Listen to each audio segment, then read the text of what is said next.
Good morning. The Subcommittee on Environment and Climate Change will now come to order. Today, the subcommittee is holding a hearing entitled The Clean Future Act and Drinking Water Legislation to ensure drinking water is safe and clean. Due to the COVID-19 public health emergency, today's hearing is being held remotely. All members and witnesses will be participating via video conferencing as part of our hearing. Microphones will be set on mute for purposes of eliminating inadvertent background noise. Members and witnesses, you will need to unmute your microphone each time you wish to speak. Documents for the record can be sent to Rebecca Tomlicek at the email address we've provided to staff. All documents will be entered into the record at the conclusion of today's hearing. I now recognize myself for 5 minutes for an opening statement. Last week, Ranking Member McKinley and I were able to participate in the Bipartisan Policy Center's American Congressional Exchange Program.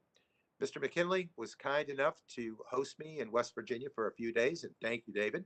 And I really appreciate all the hospitality he showed me as I tried to better understand some of the challenges facing our constituents, and in this case, his constituents. I will not pretend that a short visit will solve all of our disagreements, but it indeed was an eye-opening.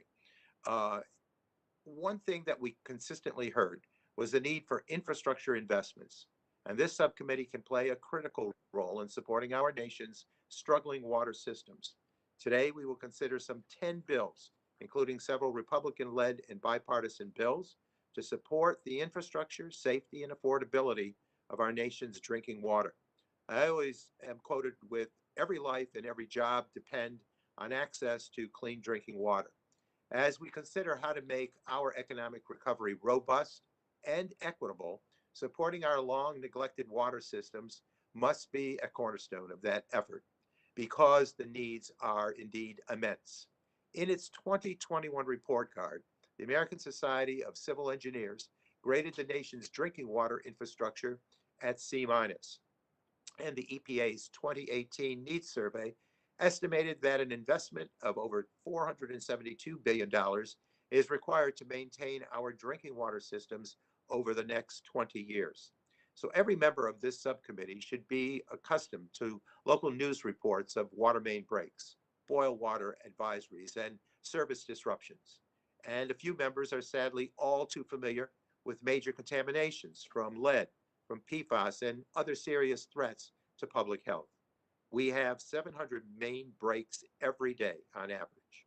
We lose 6 billion gallons of treated water through leaks every day. And there are hundreds of thousands of schools and children facilities delivering water through lead components to American children every day. This is unacceptable, and Congress knows that it is unacceptable. In recent years, there have been bipartisan efforts to increase federal assistance to local water systems, but the needs have continued to grow, and the financial stress on local governments and their water customers have only become more acute due to the COVID-19 pandemic. President Biden's American Jobs Plan recognizes this massive need and includes $111 billion for drinking and wastewater infrastructure, including fully replacing every lead service line and addressing PFAS. The Clean Future Act invests $105 billion over 10 years for our nation's drinking water systems, including $53 billion for the Drinking Water State Revolving Fund, $45 billion to fully replace lead service lines, and $5 billion to provide assistance to systems with PFAS contamination. Other proposals under consideration today seek to address near and long-term affordability challenges and support financially distressed water systems. And the Aqua Act, which I introduced, would make it easier for EPA to set national standards for emerging contaminants like PFAS in the future. This is what today's bills are about: making our drinking water safer, more reliable, and more affordable, protecting our children from lead exposure at their homes and their schools, and ending the threat of having water service shut off amid this prolonged public health crisis. These are not controversial things. They are fundamental government services that today local governments are struggling to provide. If you do not believe that the federal government should be stepping up and doing its fair share for this essential infrastructure, what exactly then should we be doing? So I hope today can be the beginning of a conversation that allows us to find consensus that will deliver the assistance needed by our local communities and constituents to address their water needs. I certainly welcome Dr. Jennifer McLean from the Office of Groundwater and Drinking Water to this subcommittee. We look forward, Doctor, to your perspective on these bills and our nation's drinking water issues broadly. And we look forward to working with EPA to refine these proposals as they move forward in the House. With that, again, welcome to the subcommittee, and to all, let's have an engaging conversation on water infrastructure. With that, I will recognize Representative McKinley, the ranking member of our subcommittee on environment and climate change, for his opening statement for 5 minutes, please. David? Thank you, Mr. Chairman. Look, I get a kick out of it. You know, as a civil engineer, the only licensed civil engineer in Congress, I get a kick out of the fact that our committee and others keep referring to the ASCE report. So let's just keep working on that, Paul. I think it's the right thing. And thank you again for your opening remarks about coming to visit in West Virginia, because you had the chance to see firsthand in Wheeling how using the state revolving fund, how they were putting in water lines in our streets in downtown. So you've seen the advantage of what's happened with it. So look, my official remarks primarily would be about our top priority that I'm finding whenever I go to one of my water districts. Their top priority is always about overcoming the associated costs with leaks and breaks in their lines. They're aging system. Maybe some of them are over 100 years old. But keep in mind, Paul, as we talked about when you were here, this West Virginia is not unique. This is happening nationally. You already just mentioned 250,000 breaks, water line breaks annually on it. It's 700 a day. Now, according to the American Waterworks Association, we're losing, because of these breaks and leaks, we're losing as much as 30% of the water. 30% of the water that we treated. And that amounts, as you pointed out, 6 billion gallons of lost water a day. That's costing utilities and public service commissions, these groups that are just so underfunded, that a total of $7.6 billion is being lost that they can't get revenue for. They've cleaned the water, but yet it's gone. $7.6 billion. This is a $6 billion, 6 billion gallons is a huge amount of, and think about that, Paul, that, and for the whole committee, that amount of water we lose every year or every day is more than the entire continent of Africa has available for their water system. Think about that. The water that we waste is more than they have available for consumption in the entire continent of Africa. So just imagine the hardship that all these leaks are doing to our public service commissions and utility companies all across America. With 51,000 systems, it can't be efficient to be losing 30%. 30% is not acceptable. Imagine if we lost 30% of our oil and gas in the pipelines, if we leaked that. Or imagine with post offices, if they lost 30% of the mail. We've got to stop this.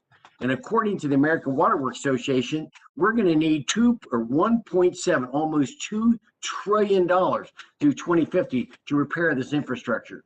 And at the rate we're helping our communities or these public services, it will take over 100 years to catch up. So my point, Mr. Chairman, is why is Congress nibbling around the edges on this? We're passing bills that just whistle past the graveyard about these issues. Leaks and breaks cause heartaches.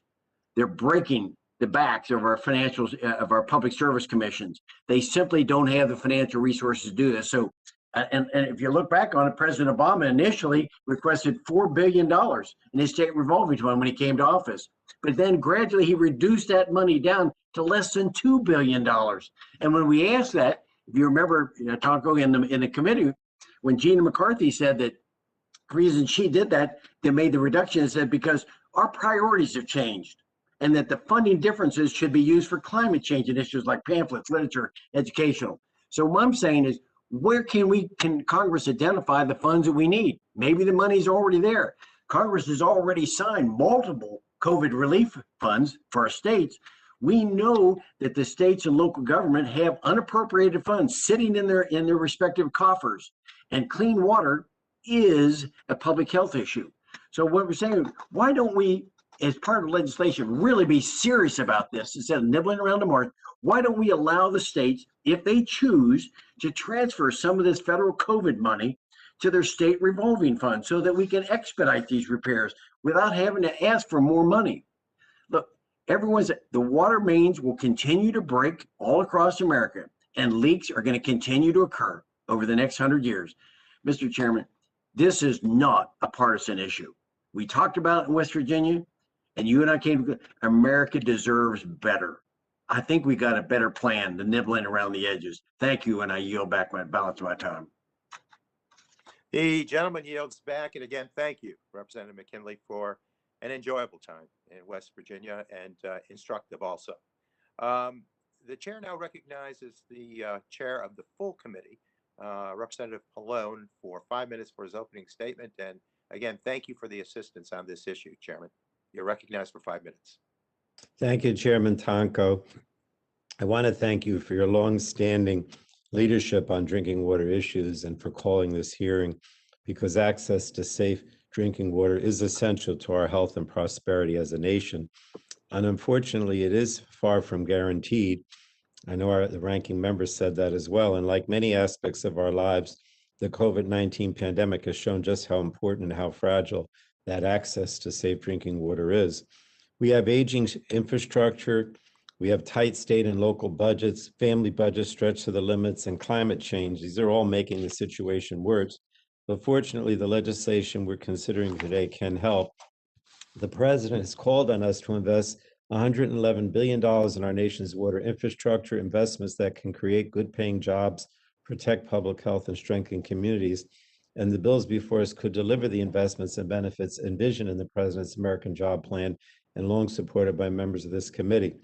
We'll discuss legislation from both sides of the aisle that would extend important drinking water programs, including the state revolving fund, as well as water resiliency, school drinking water, and tribal water programs. We have multiple bills before us to address customer water debt, including a bipartisan bill that would establish permanent rate assistance programs to help low-income customers pay their water bills. And we'll discuss legislation from both sides of the aisle that would deliver the funding called for in the American Jobs Plan to replace all lead service lines nationwide. The Clean Future Act, which I introduced earlier this year with Chairman Tonko and Rush, invests $45 billion over 10 years to replace all lead service lines. It also prioritizes replacing the lines in disadvantaged and environmental justice communities. And our states and water systems are trying to do the right thing to find lead service lines and replace them. And I look forward to hearing from the EPA today on how the agency and Congress can help states and water systems get it done.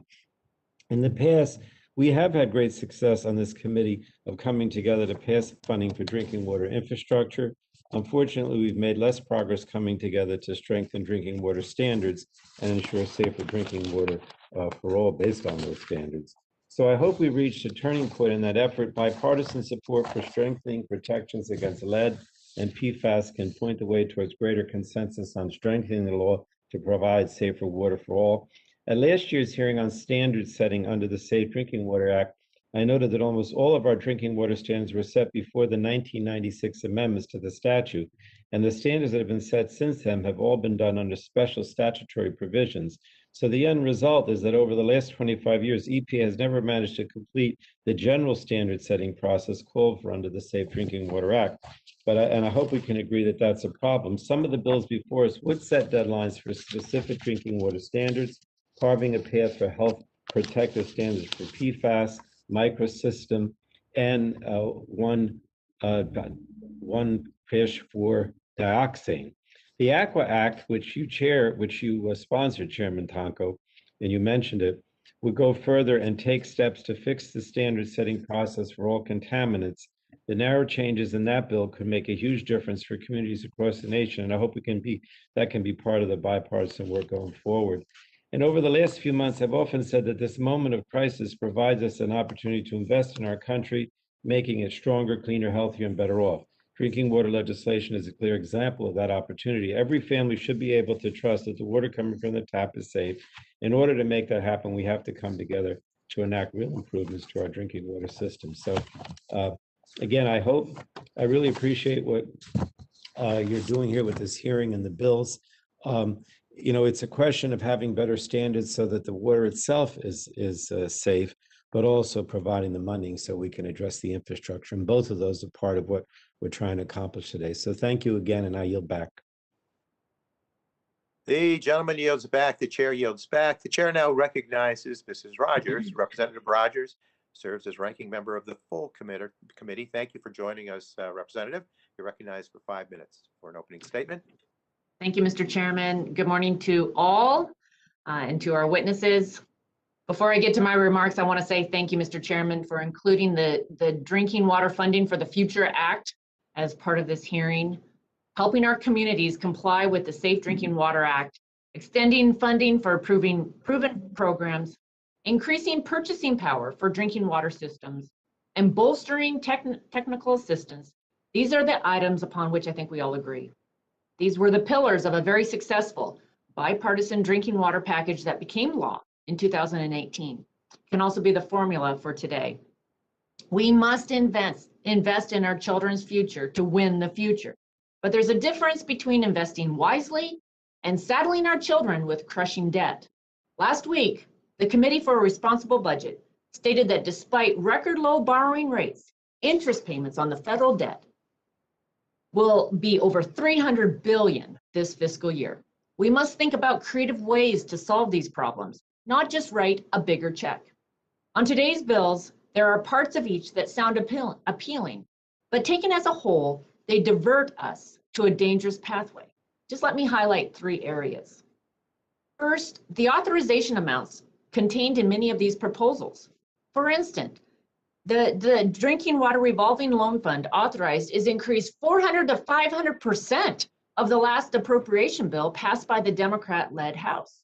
I support the Drinking Water State Revolving Fund, but I'm concerned states cannot meet their matching requirements, and I see few practical benefits with pushing a number this high.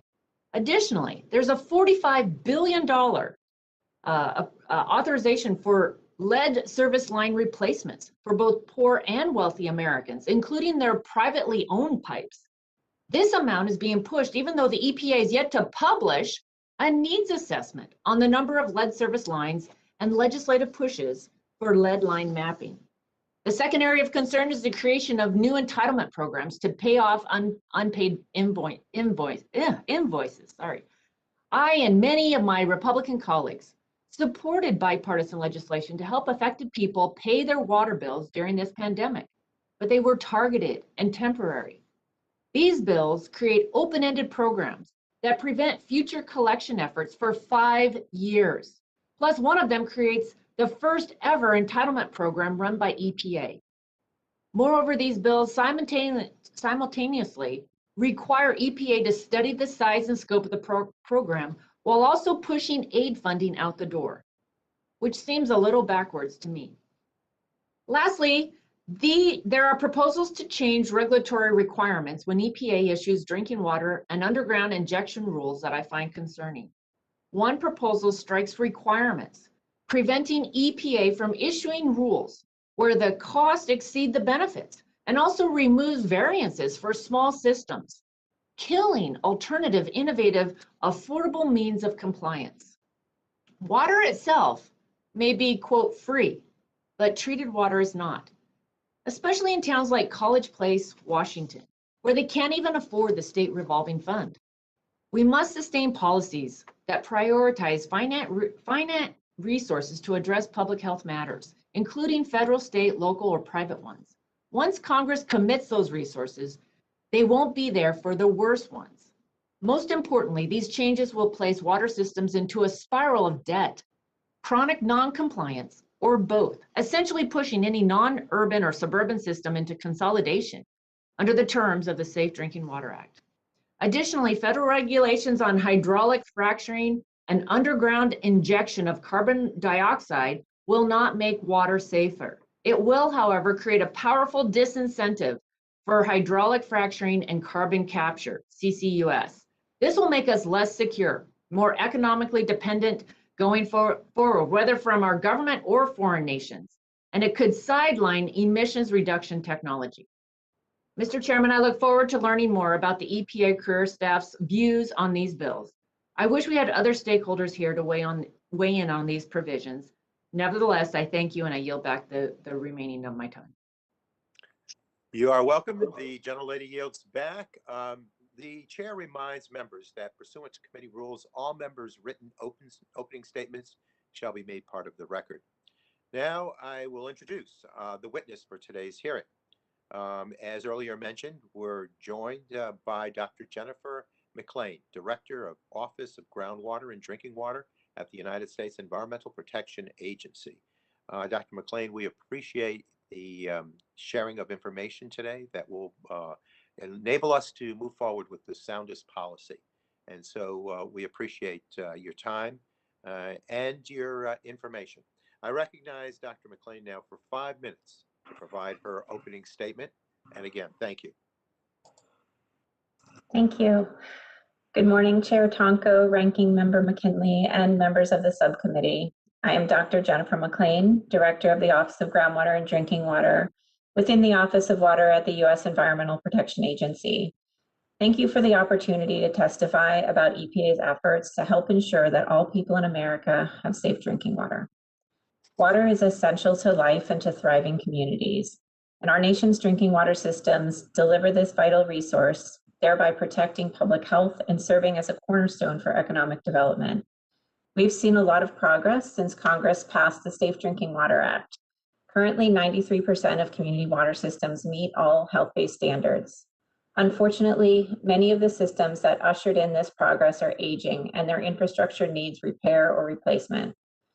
Water's importance has never been clearer than during the COVID-19 pandemic, which highlighted the essential need for safe water while putting unprecedented stresses on water systems and on the tens of millions of Americans that are struggling to afford their water bills. Tribal utilities and communities that lack reliable water infrastructure have been among the hardest hit. Our nation's water utilities have worked tirelessly to keep vital drinking water and wastewater services operating, and EPA has supported water utilities throughout the pandemic and recovery, including through infrastructure financing. EPA's water infrastructure programs have demonstrated time and again that they can improve public health and environmental protection while creating good-paying jobs and laying a foundation for long-term economic development. In the last 2 years, the 2 state revolving fund programs have collectively provided more than $20 billion to support water infrastructure, which is estimated to create over 300,000 jobs. Additionally, through the Water Infrastructure Finance and Innovation Act, or WIFIA loan program, EPA has provided more than $9 billion to help finance more than $20 billion in water infrastructure while creating more than 49,000 jobs and saving ratepayers $4 billion. With strategic direction and partnerships, water infrastructure investments can also help address key challenges facing communities. For example, the Drinking Water State Revolving Fund, managed by my office, prioritizes investments that protect public health and can be used by states to address affordability. To date, states have provided nearly $3 billion in Drinking Water State Revolving Fund additional subsidy to state-identified disadvantaged communities. EPA also supports access to safe drinking water on tribal lands through the Drinking Water Infrastructure Tribal Set-Aside Program. This track record of success underscores the potential of EPA's water infrastructure programs to deliver multiple benefits to communities across the country. EPA appreciates the attention that Congress and this committee have paid to addressing the impacts of the COVID-19 pandemic and in making critical drinking water infrastructure investments. As part of the American Rescue Plan, Congress acknowledged EPA's essential role in closing the health disparity gap by advancing environmental justice, including in the area of safe drinking water.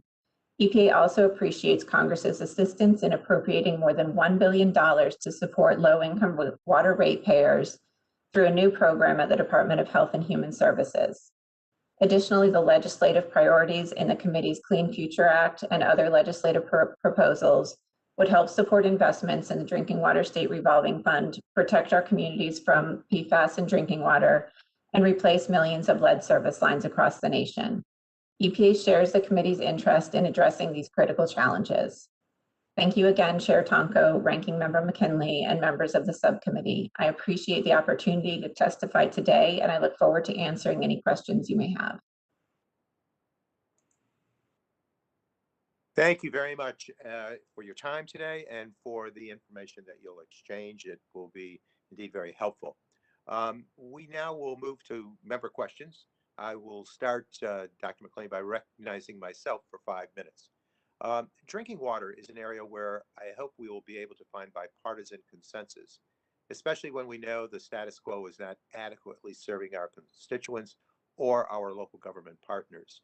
As has been mentioned, EPA estimated that $472 billion will be needed over the next 20 years to maintain our water systems. This is a number that is hard to fathom. Dr. McLean, can you give us a sense of why the needs are so great?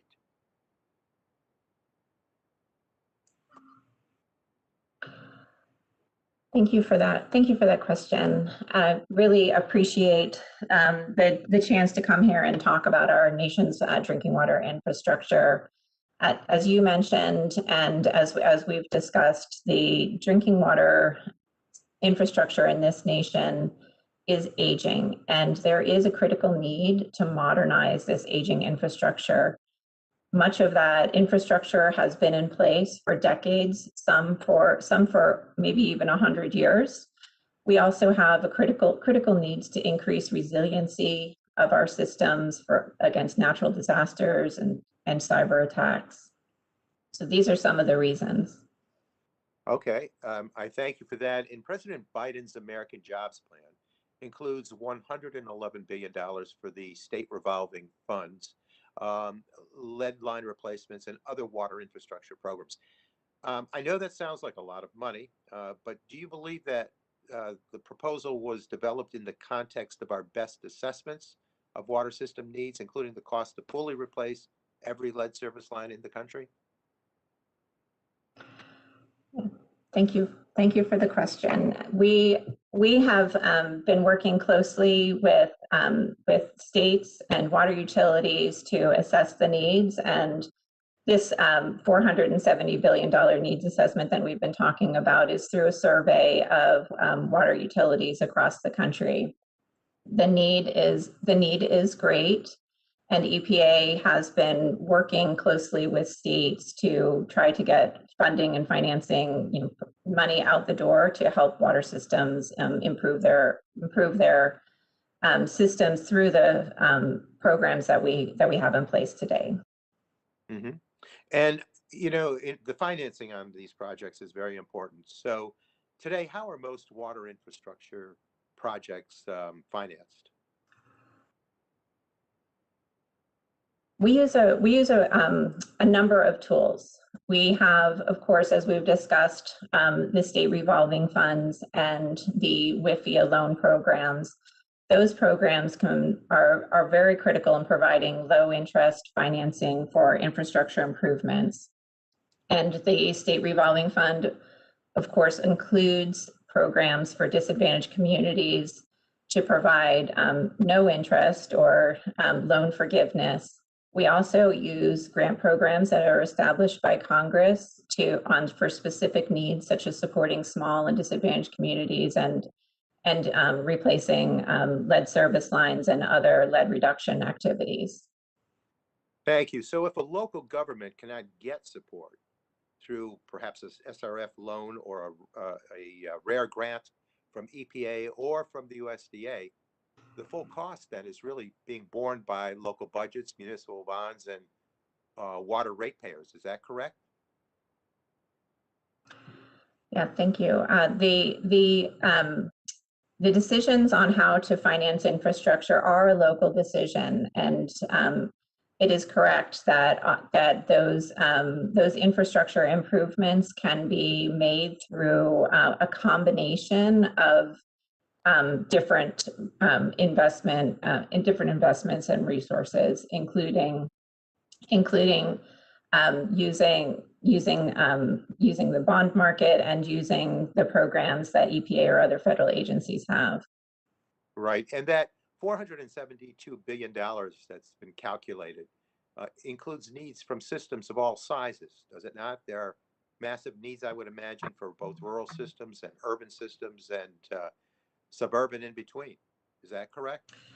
Yes, it includes the needs for very, very large systems and very small systems, and systems on tribal lands, in rural areas and urban areas all over the U.S. Thank you, Dr. McLean. I will now yield to recognize Mr. McKinley, Subcommittee Ranking Member, for 5 minutes to ask questions. Representative McKinley. Thank you, Chairman, and welcome, Dr. McLean, to the committee. Could you tell us how much money is being spent annually on water systems, repairing leaks and breaks all across this country annually? Thank you for the question. I don't have a specific number for you on that, but as you recognized in your statement, it is a significant issue, and systems do spend considerable amounts on. Dr. McLean, if you could get back repairs. to me, I'd appreciate that. If you could get back with some numbers on it. So my question then also is, if the American Water Works Association has projected that it could be as much as $1.7 trillion to fix our aging infrastructure on water lines, just water lines. No, we're not talking about sewer and sewage systems, but just on water lines. How long do you think it would be what time frame would be appropriate to make the repairs? Something hopefully less than 100 years. So are we talking about 20 years, 30 years? What would be the level of improvements we have to make to retire it in 20 or 30 years? Thank you for that question. The needs are great, and they exist both in our drinking water. I'm just trying to find, Dr. McLean, a year. What would be an appropriate time frame to fix all our water lines that are maybe 50 years old or so? Give me some conditions by which we could say we're going to fix all our water lines and leaks and breaks over a 30-year period. Is that a fair, something like that, or do you want to go 100 years? The decisions about construction projects really happen at a very local level, and but they're driven locally based on the ability to pay, and we know most of these SCR they're not grants. These are low interest loans, and maybe they can be zero, but they've got to find the resources to be able to do that. I've designed numbers of water systems in this country. I understand a lot of how the financing goes. I'm just trying to figure out what the time frame is to address that, because for communities and public service districts that are aging or unemployed, they're hard pressed to be able to implement a higher rate. So my question then would, since you're not giving me a year on this thing, I'd like to get some, if you maybe you need to think about that, Dr. McLean, come back and say, we ought to fund something that could be done over 50 years or 30 years. I'd like to hear that. But secondly, could you go back when my opening statement was having to do with, could we use the funds that we have from COVID for state and local government, since it's used for healthcare on this, would you agree that that's a way that we might want to approach this, using the unappropriated money that the state and local governments have that they can spend? Did you understand what I was trying to get to? Thank you for the question, and I will commit to getting back to you on your question of projects and the years. I do.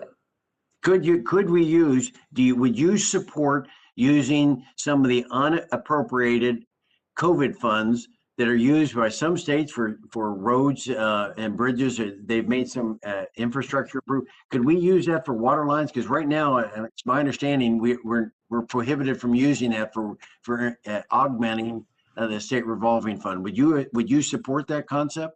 Mm-hmm. Well, as director of the Office of Groundwater and Drinking Water, my job is to ensure that we are as efficiently as possible using the funds that are appropriated by Congress. And we will continue to do that, and we'll be doing that in close partnership with the states and the local communities who have these infrastructure needs. Okay, I'm sorry, I'm not going to get an answer on it. So if I could just, section 205 of HR 3291 strikes the small system variances provisions in the Safe Drinking Water Act. These variances permit systems serving our nation's smallest drinking water systems that cannot meet the national primary drinking water regulations. Is it correct that this variance by law is not permanent and that the quality of drinking water is required to ensure adequate protection of public health? So as the director of the drinking water program, I am implementing the Safe Drinking Water Act as it is written in the development of standards. Currently, the Safe Drinking Water Act has provisions for states to give variances. The EPA has found that water treatment is not affordable. Dr. McLean, I've gone over my time, but you filibuster very well. I hope you can get back to me with the answers on the other questions, but thank you very much. Water is critical. Thank you. Thank you. The gentleman yields back. The chair now recognizes Representative Pallone, Chairman Pallone, full committee chair for 5 minutes to ask questions. Representative Pallone. Thank you, Chairman Tonko. Dr. McLean, I appreciate everything you said in your testimony about how EPA's drinking water program can improve public health and create jobs and support economic prosperity. But I think the Safe Drinking Water Act is primarily a public health statute, so I wanted to ask a few questions about that. How can investing in removing lead service lines improve the safety of drinking water? And what does that mean for public health? And then secondly, what about investing in treatment technology to remove PFAS from drinking water?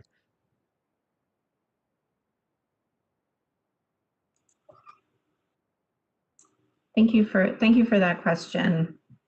Both lead and PFAS are significant public health issues that are a top priority for EPA. Removing lead service lines can contribute to public health protections. And what we know about lead in drinking water is that it's a very serious issue. It can be devastating for children and adults to be exposed to lead in their drinking water because lead is a neurotoxin.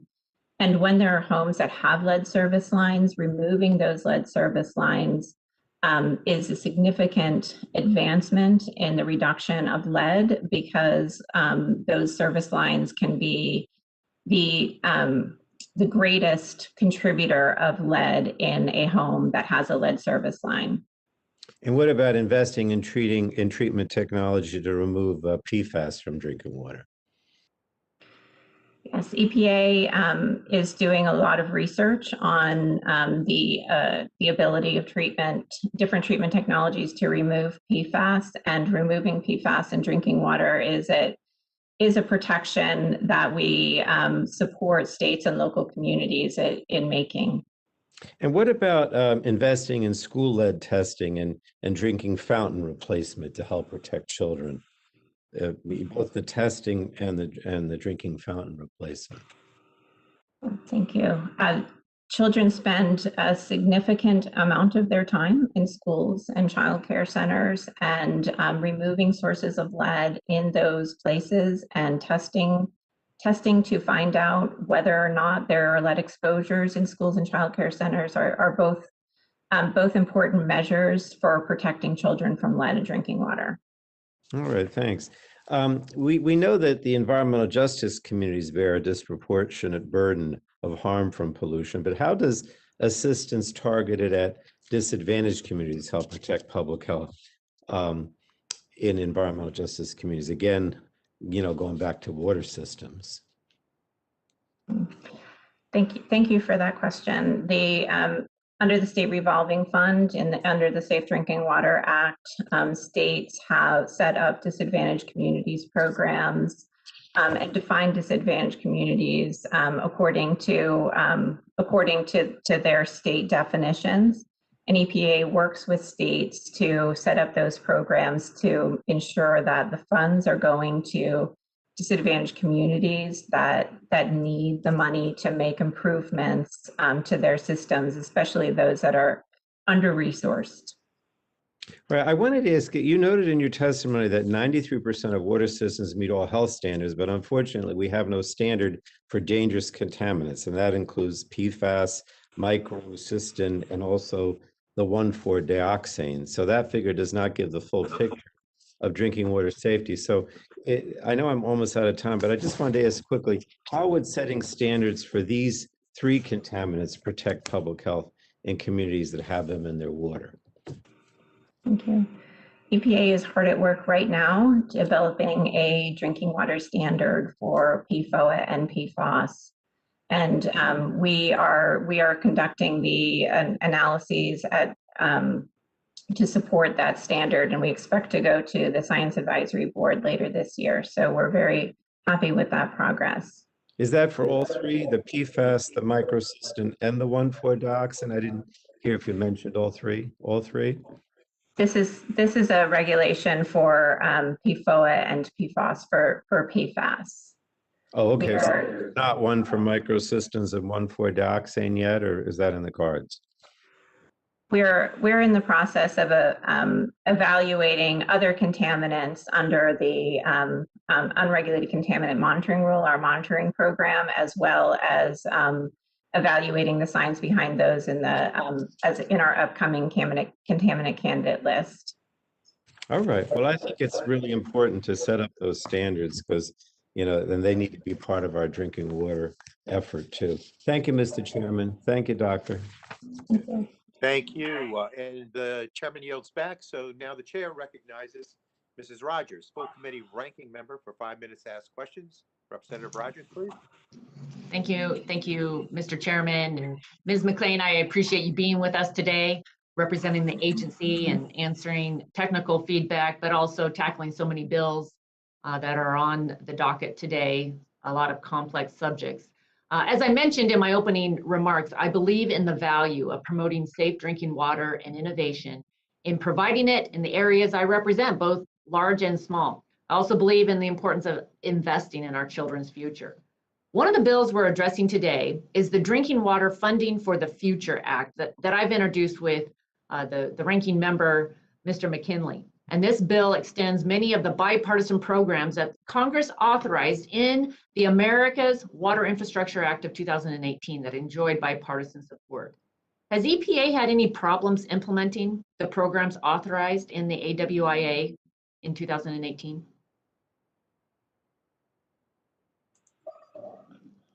Thank you for that question.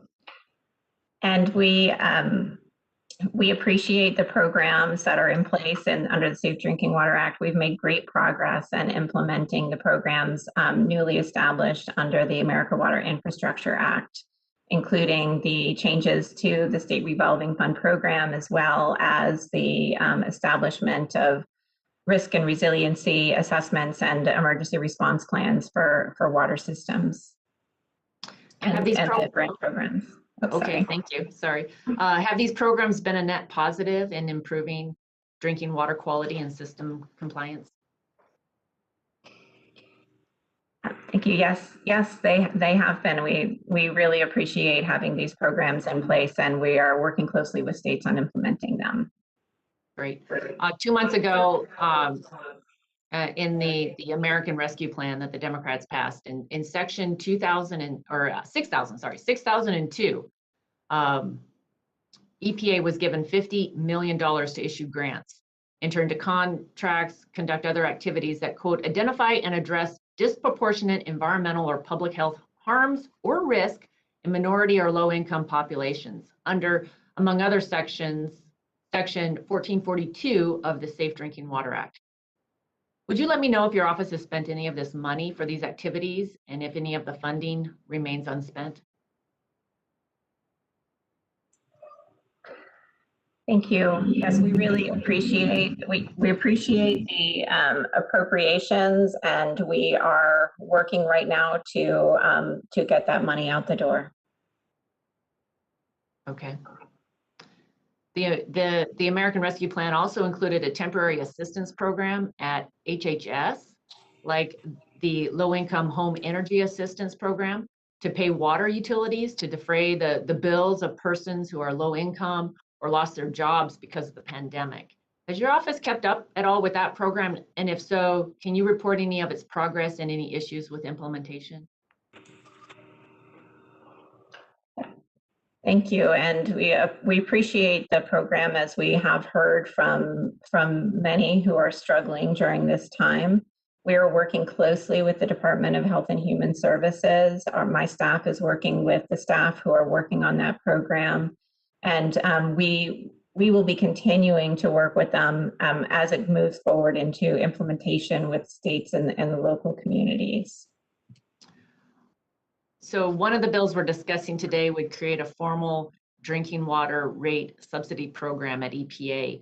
Does EPA administer any entitlement programs that either provide income assistance to persons or otherwise benefit individuals by having their bills defrayed?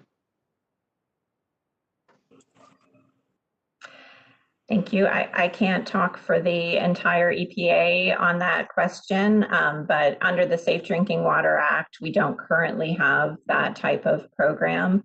But we've been working closely with the Department of Health and Human Services as they have been standing up the program and as they are moving into the implementation of the program. Would you just speak to the plan to what would be involved in setting up a new assistance program? Thank you. Of course, any plan established is dependent on how it is written into law. So coming out of the details a little bit, we would need to make sure that we are working closely with the water sector and with the states and the local communities and organizations that would be key partners with us in establishing such a partnership and program.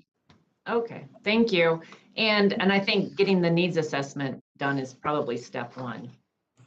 Thank you. Mr. Chairman, I yield back. The gentlelady yields back. The chair now recognizes the gentlelady from Colorado, Representative DeGette, who also serves as chair of the Subcommittee on Investigations and Oversight. So we welcome you, Representative DeGette, for 5 minutes. Thank you so much, Mr. Chairman, and I want to thank you for holding this hearing. I want to thank our witness because we're all concerned, obviously, about safe drinking water. I was pleased, Dr. McLean, to hear you say that that the agency is developing the PFAS drinking water standard for submission later this year, because it's been stalled for some time, and of course, every single one of us has these chemicals in our congressional districts in our drinking water. I just want to follow up one more thing with the chairman's questionings. Are you also, is the EPA also looking at requiring that sewage sludge be tested for PFAS chemicals? Because of course they end up in those sources as well.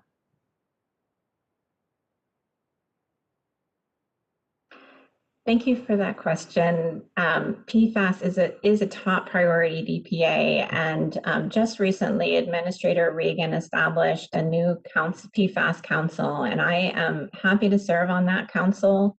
We're going to be working across the agency and with federal partners using a one EPA approach to address PFAS in drinking water, as well as in other environmental areas. And we are working right now on that strategy as we are continuing with our important work that you mentioned of developing the standard.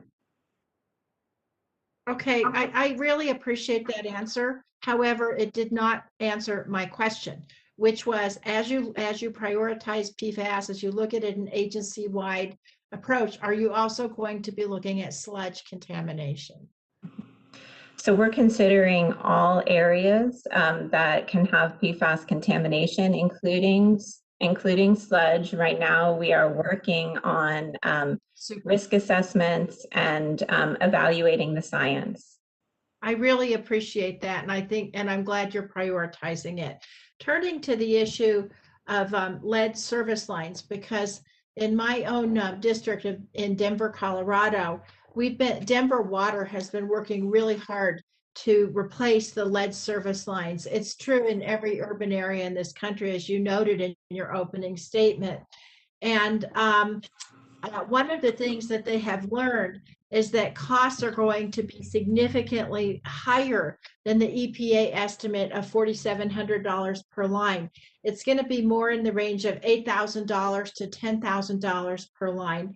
And so my question to you is, do you think that it might make sense for the EPA to revise its cost estimates to account for cities where replacement costs are higher than the average as cities plan their own replacement programs? And what's the EPA doing to take those cities' own local cost estimates into account?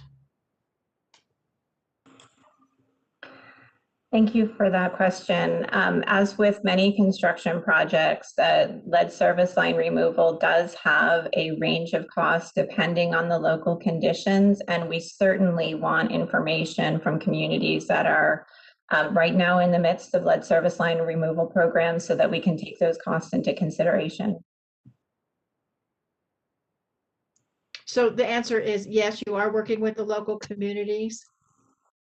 Yes, as we need cost information, we are certainly reaching out to states and water organizations and communities to get all of the information available. Yes.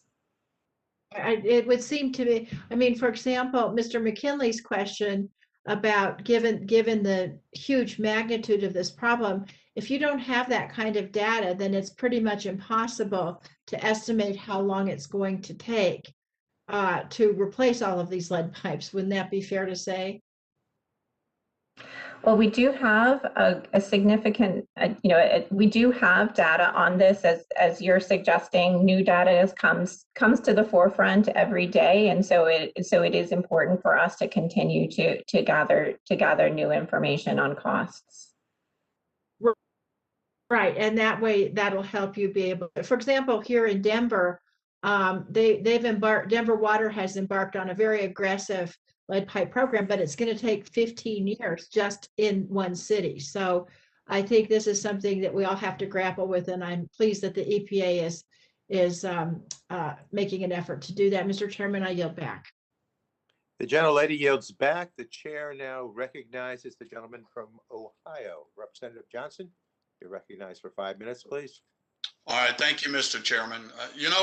If our constituents were to tune in to our hearing today, they might be led to believe that this hearing is designed to address the noble goal of ensuring access to clean water, replacing old lead pipes, and removing toxins from their tap water. Unfortunately, that's not what's going on here. Last week, we heard Secretary Granholm admit that the Biden administration wants to ban hydraulic fracturing on public lands. She conceded that in her appearance before our Energy Subcommittee. Well, today we are seeing how the left will try to ban it from state and private lands too. Under the guise of a discussion to ensure access to clean water, tucked into Title VI of the Clean Future Act are multiple proposals that, if enacted, could amount to a ban on hydraulic fracturing across the country. The American people need, deserve, and must have clean water. We all agree on that. And we should do everything we can to ensure that. But they also deserve affordable and reliable energy, not to mention the thousands of essential consumer products, medical devices, clothing, and other conveniences that are all made from petrochemicals. And how do we get those petrochemical raw materials? We harvest them through oil and gas production. And that takes hydraulic fracturing. And what about the jobs associated with producing these petrochemical products? My district in eastern and southeastern Ohio is home to a thriving oil and gas industry and a community that takes pride in safely providing these abundant resources.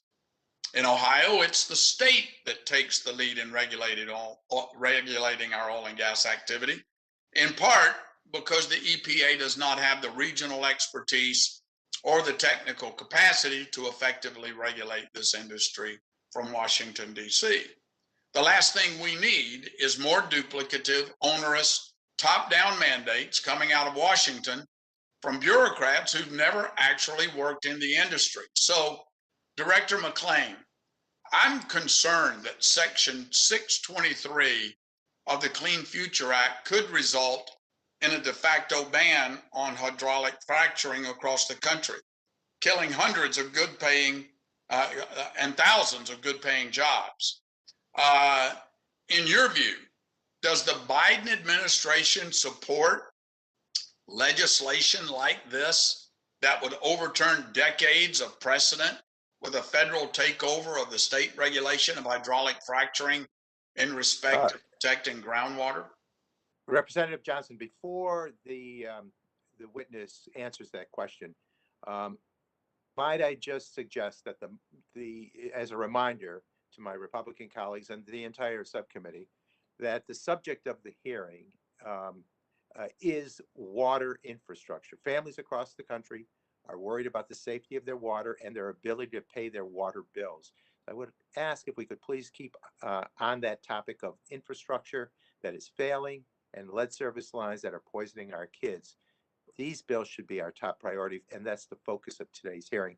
So I will not take from your time. We'll let you go a little longer, but I just want to make certain that we stay within the subject of today's hearing.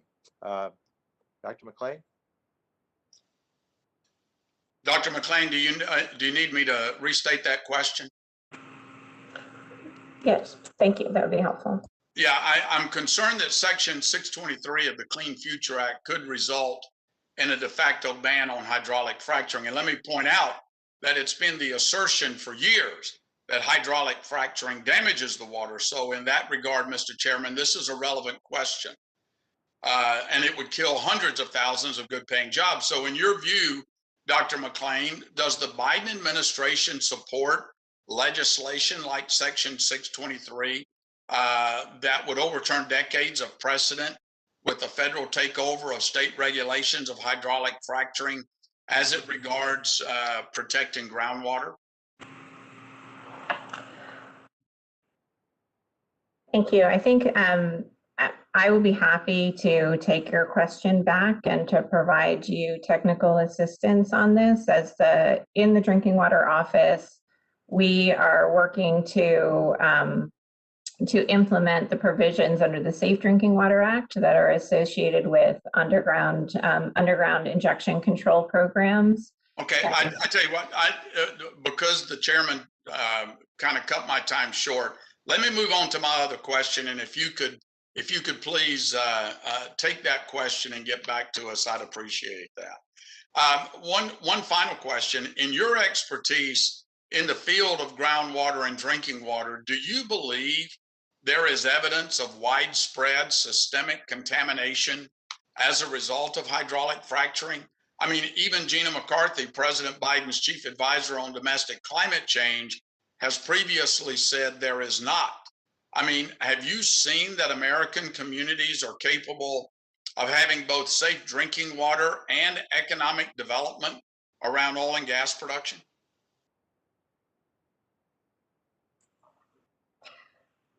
Thank you. We do want to ensure that all Americans have access to safe drinking water. I don't have the details on the studies that you're referring to right now, but I'm happy to take that back. Dr. McLean, I'm gonna yield back my time since we've run out, but could you take that question back and talk to your political leadership as well? Because these are important questions. Yes, I'd be happy to take that back. Thank you.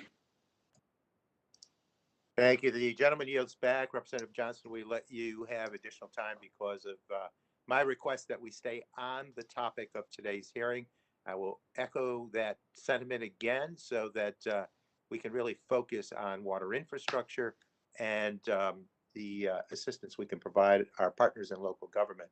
With that, we'll recognize Representative Schakowsky of Illinois, who also serves as chair of the Subcommittee on Commerce and Consumer Protection.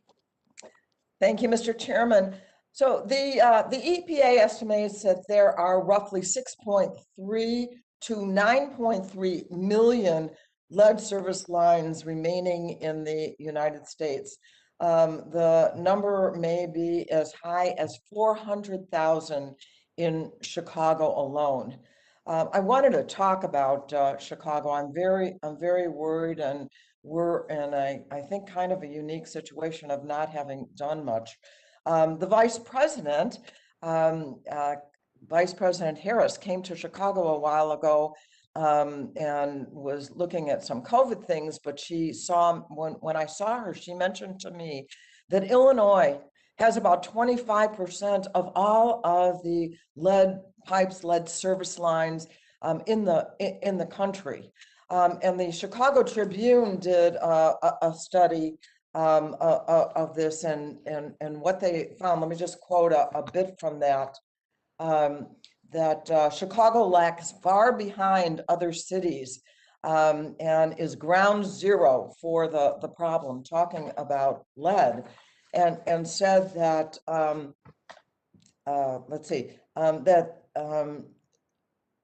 dozens of citizens already have dozens of cities rather already have a head start in eliminating the lingering threat to public health.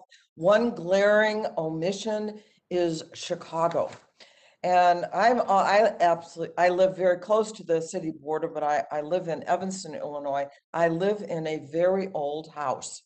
And I was just looking up, and maybe this is kind of a technical question, but I wonder if you can answer it.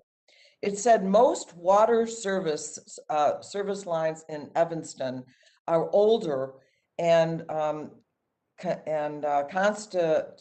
constructed with lead pipes. What's it called? Something about blended phosphate is added to the water during the treatment process. And this chemical creates a coating inside. If I live in a place where this is put as a coating, are we out of the woods here? Do we need to replace this? My house was built in 1911. We have houses built in the 1800s. And I'm just wondering, are we really okay because something's put in the water? Thank you for that question. Addressing lead in drinking water is a top priority at EPA. And we do know that there is a correlation with older homes and the potential of having a lead service line, especially in areas like the Midwest, where there was a high prevalence of use of lead service lines. We do know that also that corrosion control, which is the treatment that you referred to, can be an important treatment for utilities to use to reduce the corrosivity of the water, because that's how lead gets into drinking water. If water is corrosive and it flows over a lead source, then lead can leach into the drinking water. When you have a lead service line, that lead service line can be a very significant contributor to whatever lead might be coming out of the tap in that home. And that's why the removal of a lead service line, the permanent removal of that source of lead, is an important mitigation step against lead in drinking water, whether the system is using corrosion control, which is an important treatment, or not. So in 2016, I visited Flint. Nancy Pelote, the speaker, had a trip that we went to.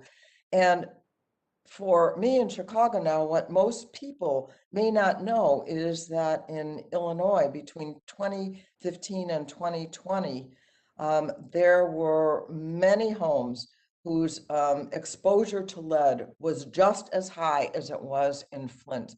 Can you talk a little bit more about what the dangers are of, I guess just a few more seconds, but of lead? Thank you. Yes, lead is a neurotoxin, and it is dangerous to children from a brain development perspective, and it's dangerous to all people, children and adults, in terms of the potential damage to other organs like kidneys and the heart. Well, you know, we have to get on this, and I'm just interested in what Mr. McKinley's question was about how long will this take.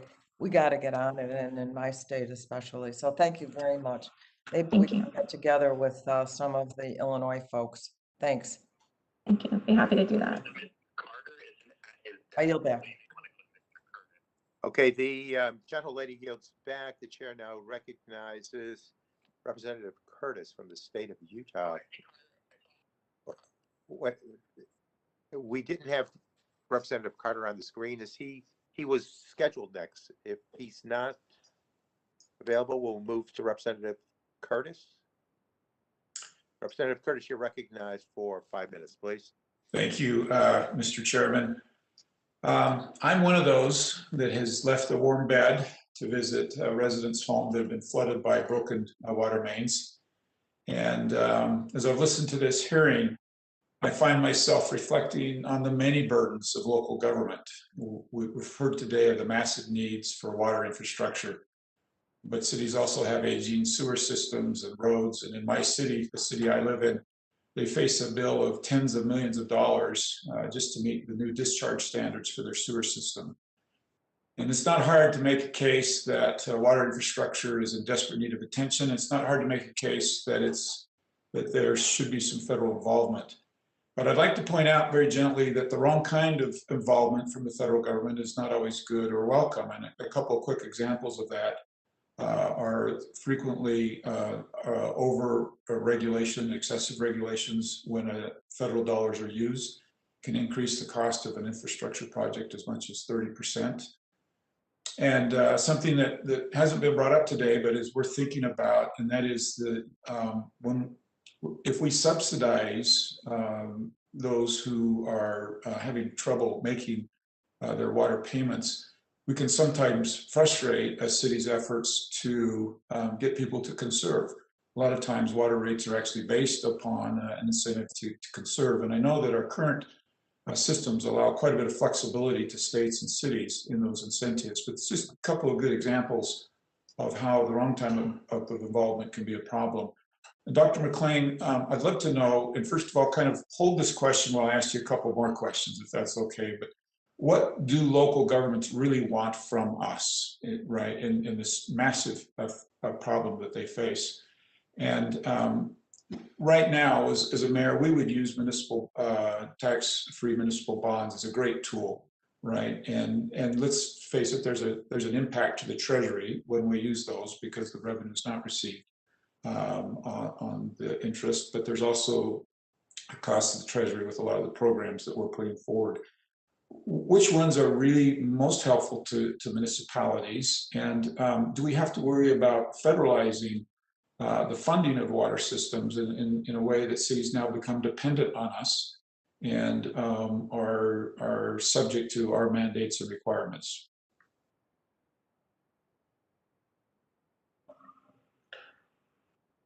Thank you. Thank you for those questions. As you note, these decisions are really local, and we want to meet communities where they are in partnership with states to help them figure out through technical assistance what they need best, what financing and funding programs, what combination of those will work best for that local community to address the problems of aging infrastructure. Technical assistance is a really big part of this because especially small communities sometimes need some help in increasing the capacity of the system to financially and managerial manage the system. And we have programs established in the state under the Safe Drinking Water Act to help systems with that. You know, a lot of municipalities, water is a bargain, right? And frequently, I know some municipalities don't even charge for water because they don't meter it. And yet, there's intense pressure not to raise rates from taxpayers in a city. From your experience, right, how do we balance this need to have low water rates, but also have the cost of water be the true cost of water, particularly if we're talking about upgrading systems?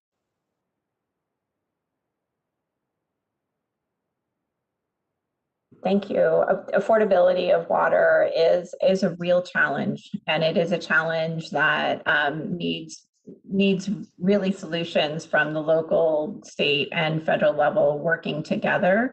While we're not as involved at the federal level on rate structure, we do have assistance programs to help systems understand best practices and tools to establish rate structures to run the system and maintain it. Doctor, I'm going to run out of time. I certainly don't mean to cut you off, but I was referring to more of the problem that municipalities are really not charging the full freight in many cases, and that we've got to make sure that we're the best taxes and fees are those most associated with the use.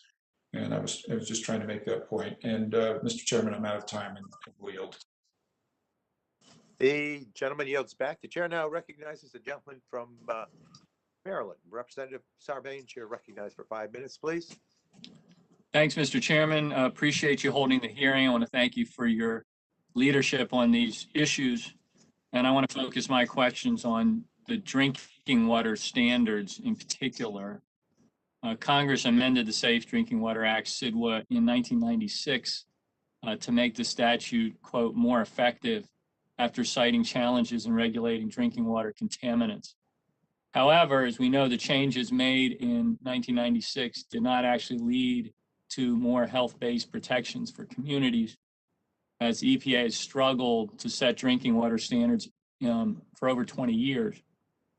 Under the 1996 amendments, EPA is required every 5 years to make a regulatory determination for at least 5 contaminants on the contaminant candidate list. Dr. McLean, and thank you for appearing today. We very much appreciate it.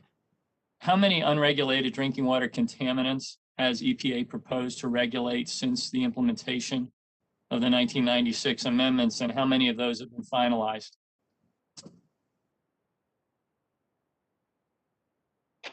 Thank you for that question.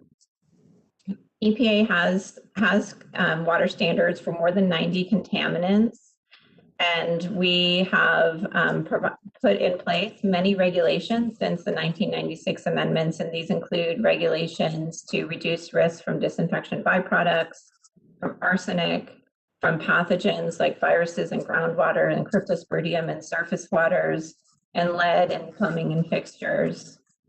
Just recently, we issued a regulatory determination to propose regulations for PFOA and PFOS, and we are hard at work on that regulation right now. How many of these have been finalized since 1996? We've had many regulations finalized since 1996, including some of those that I mentioned earlier on the disinfection byproducts and the groundwater regulations and lead and plumbing fixtures. I don't have a number right now, but I could be happy to take that back and get it to you. But the PFAS and PFOA, those have not been finalized as yet. Right, we are working on the proposed regulation right now. We've just issued the regulatory determination in March of this year. Let me raise something that concerns me in terms of how the standards ultimately get set. I gather that when you're promulgating one of these drinking water regulations, you set a non-enforceable maximum contaminant level goal. So this is the goal that you see based on the analysis. That's based on health data. In addition, you then set an enforceable maximum contaminant level, an MCL, which is set as close to the goal as feasible. So we get into this feasible concept. What does feasible mean in this context, Dr. McLean? How is the cost considered as part of that judgment? Thank you for the question. As you say, we do consider a range of science, health-based science, as we're developing the maximum contaminant level goal. And when we're looking at setting that standard, that maximum contaminant level as close as feasible to the maximum contaminant level goal, we are looking at also doing significant analysis on available treatment technologies, as well as the cost of those technologies and the ability of those treatments to address the contaminant. For example, for PFOA and PFOS, we're working closely with our Office of Research and Development on new research that they're doing to understand how much of different specific PFAS are removed by different treatments, as well as what the cost of running and using operating those technologies are. So clearly what happens is that the actual contaminant level standard that gets set because of the feasibility analysis, that ends up typically being weaker than the goal. But I also understand that there's a further analysis, a health risk reduction and cost analysis that is conducted. This is another level. And that can lead to standards that are even less stringent than the feasibility standards are. So that's very concerning. And I know one of the things that we're considering is whether that needs to be changed, that extra level of analysis, which is really, in a sense, 2 bites at the apple on this feasibility approach needs to be removed so we can stay closer to the health dimensions of the goal. And would you agree that without the section I just referenced in CIDWA, that the standards would be at least as protective as the feasibility standard would be? Is that correct?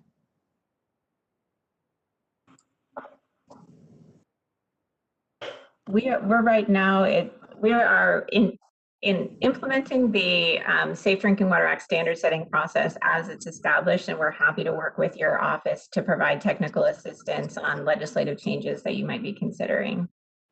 Thanks very much. I yield back, Mr. Chairman. The gentleman yields back. The chair now recognizes the gentleman from Alabama. Representative Palmer, you're recognized for 5 minutes, please. Thank you, Mr. Chairman. I'm going to talk to Ms. McLean about some of the requirements the EPA imposes. We understand that communities have finite resources and that not all the communities have the same needs.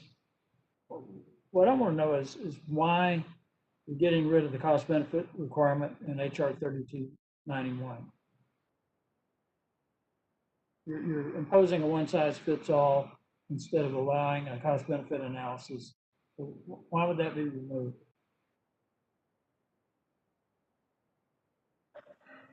Can you hear me? Yes, thank you. Thank you. Sorry. You're using up my time by not responding. Well, we are busy developing regulations under the Safe Drinking Water Act as it is written.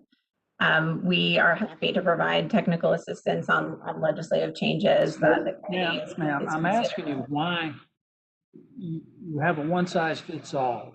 I mean, you prioritize regulatory stringency over public health and encourage unfunded and underfunded mandates that force state and local governments to divert funds away from other critical needs. And giving an example of this, the Clinton EPA in 1993 issued a drinking water standard for atrazine that required treatment below 3 parts per billion. Okay, a human would, under those standards, a human would have to drink over 3,000 gallons of water per day for 3 parts per billion of atrazine to equal the dose that the EPA determined would cause cancer in mice. I think when you take that into account, the cost, and there are other EPA regulations imposed on local communities that they admitted the technology didn't exist to achieve those standards. So when you issue these regulations, why are you doing away with the cost benefit analysis? Thank you. We are developing our regulations under the Safe Drinking Water Act as it is written right now, and we are using the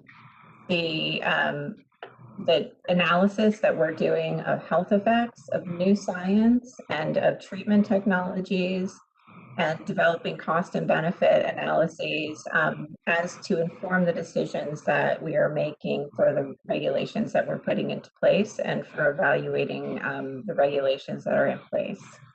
Do you understand that there's trade-offs here?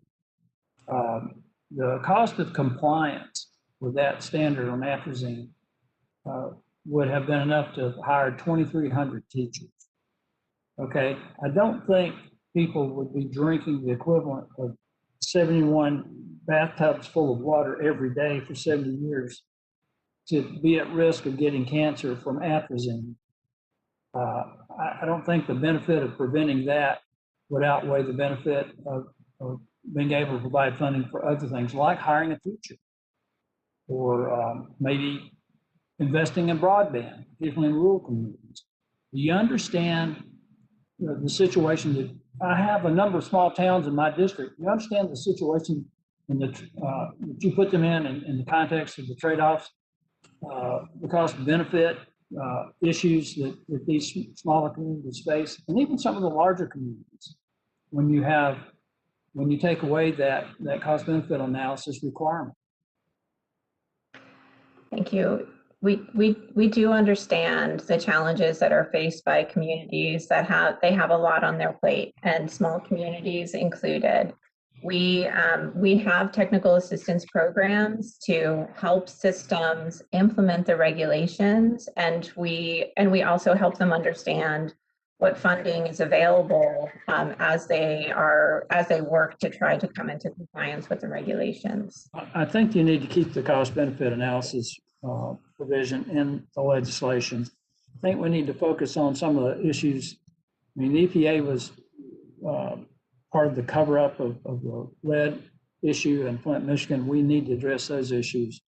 But I really believe that we need this cost benefit. I think it goes back to what Congressman Johnson was talking about in regard to eliminating fracking, the economic disaster that creates for us on the energy side of things. So with that, Mr. Chairman, I yield back. The gentleman yields back. The chair now recognizes the gentlelady from New York, Representative Clark, recent former vice chair of the full committee. So you have 5 minutes to ask questions, Representative Clark. I thank you, Chairman Tonko and Ranking Member McKinley for convening this hearing on the pressing need to ensure that our drinking water is clean and safe. And I'd like to also thank our witness, Dr. McLean, for your testimony today. Lead contamination in drinking water continues to pose a major health risk across the nation, especially to young children. Simply put, there's no safe level for lead when it comes to children. Lead exposure can cause irreversible damage to the child's development, and it is critical that we make every effort to remove lead toxins from drinking water in schools and child care facilities. The League of Conservation Voters recently released a report in New York State entitled 5 is the New 15, which highlights the need to protect our children by significantly lowering the acceptable threshold for lead in school drinking water. Mr. Chairman, I'd like to submit this report for the record. Representative Clark, we will acknowledge all requests for documents at the end of the hearing, but please continue. Thank you, sir. I thank you. So, Dr. McLean, I'd like to better understand the steps EPA is taking to address this pressing issue. What methods does the Environmental Protection Agency use to protect children from exposure to lead in their drinking water, particularly in schools? And how might these measures change with the updated lead and copper rule? Thank you for that question. Lead is a very serious issue, and it's a top priority at EPA. And lead in school drinking water is important from the perspective of the fact that kids spend a lot of their time at schools and childcare centers. And we approach this issue from using all the tools we have available to us. We have a voluntary program called the 3 T's program that establishes best practices for testing and for remediation, for risk communication to parents. And so we work with states and communities to understand how to use that program to understand the lead levels and to remediate those levels in their schools and childcare centers. And we also are implementing the funding programs that Congress established for both the school testing programs, which has been established in all states across the country, as well as the lead reduction program, which provides grants to remediate lead in school drinking water. And as you mentioned, we are also examining the lead and copper rule revisions, which were issued earlier this year. We're in the process of engaging with stakeholders to gather their input on the rule, including considerations for schools' lead drinking water. Thank you. Has the EPA considered, or is the agency currently considering, the possibility of separate, more stringent action level under the lead and copper rule for schools, such as the 5 parts per billion threshold that New York and other states are looking into? Yeah, thank you. As I mentioned, we are in the process right now of engaging with stakeholders and getting input on the rule. We had listening sessions over the past month, and we're just about to start community roundtables, and we expect those roundtable discussions to include discussions of school drinking water. We'll be having roundtables with other water sector stakeholders and states also, and we'll be taking all of this consideration into the agency for our decision making as we move through these engagements. And thanks to the recent work of our committee, federal funding is now available to help schools and child care facilities not only test voluntarily for lead in their drinking water, but also to cover the cost of replacing older drinking water fountains. The Assistance, Quality, and Affordability Act of 2021, one of the bills under consideration today, would extend the authorization timeframes of these critical programs for another 10 years. How would extending these programs through 2031 better enable the EPA to keep children safe from lead in their drinking water?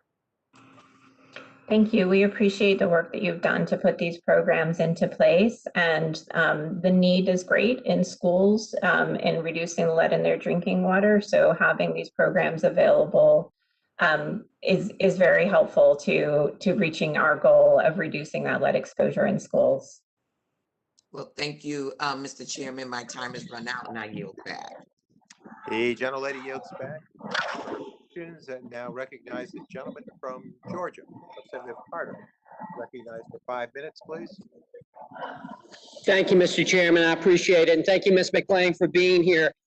I've just got a couple of quick questions here. If we are indeed able to get these capitalization grants for drinking water state revolving loan funds to rise and to increase, it makes sense that the states are going to have to increase their activities as well. And we want to make sure that they can accommodate the requirements under the program. Based on what you're hearing from the state drinking water officials, will it be difficult for states to meet their statutory match requirements? Thank you for the question. We appreciate our partnership with the states in enacting the state revolving fund programs as they're described in statute. Ultimately, the states are going to make these important community considerations depending on the need in their communities, and we will be there to support them in those decision-making processes. How long do you think it's going to take them to ramp up? Are they going to have adequate time to ramp up for this?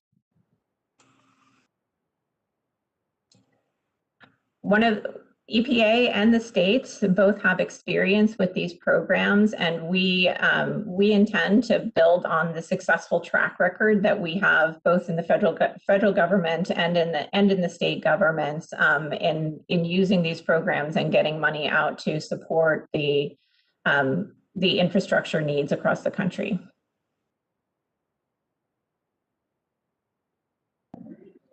What would happen to a state program that can't meet the match? Would they lose the funding, or have an underfunded mandate to implement? Thank you for the question.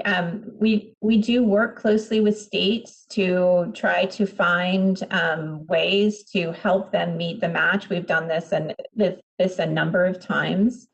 If a state can't meet the match, they can apply for a lower level, and but we really do work hard to help them meet the match and to find resources to do that. can you, I know it's not a fair question, but at the same time, can you give me an idea how the state's doing? Have they been growing their individual funds? I mean, they're partners in this, and I want to make sure that they are doing their part as well. Thank you. Yes, these are successful programs. The funds have grown over the years since the SRF have been established, and it has been a successful way to have financing and funding available for our nation's drinking water infrastructure. Okay, thank you, Mr. Chairman. I'll yield you back 2 minutes. Thank you. Well, we appreciate the 2 minutes, and the gentleman yields back. The chair now recognizes the representative from the state of California, Dr. Ruiz. You're recognized for 5 minutes, please. Thank you, Mr. Chairman, for holding this hearing and for considering my bill, the Emergency Oasis Act. Over the past year, I've spoken in this committee many times about the environmental injustices taking place in my district, at the Oasis Mobile Home Park and other areas in some of our underserved communities. And I'll continue to advocate for them until I know my constituents can safely turn on their faucets without being exposed to toxins.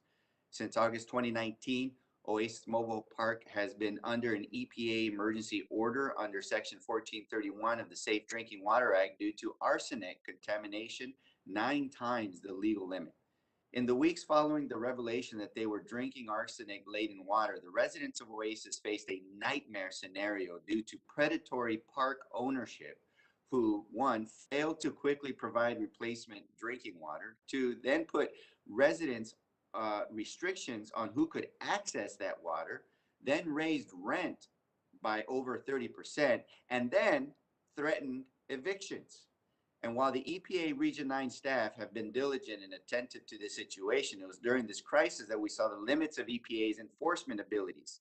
The Safe Drinking Water Act threatens fines of $15,000 per day for violations of an emergency order, but the process takes time and it's cumbersome.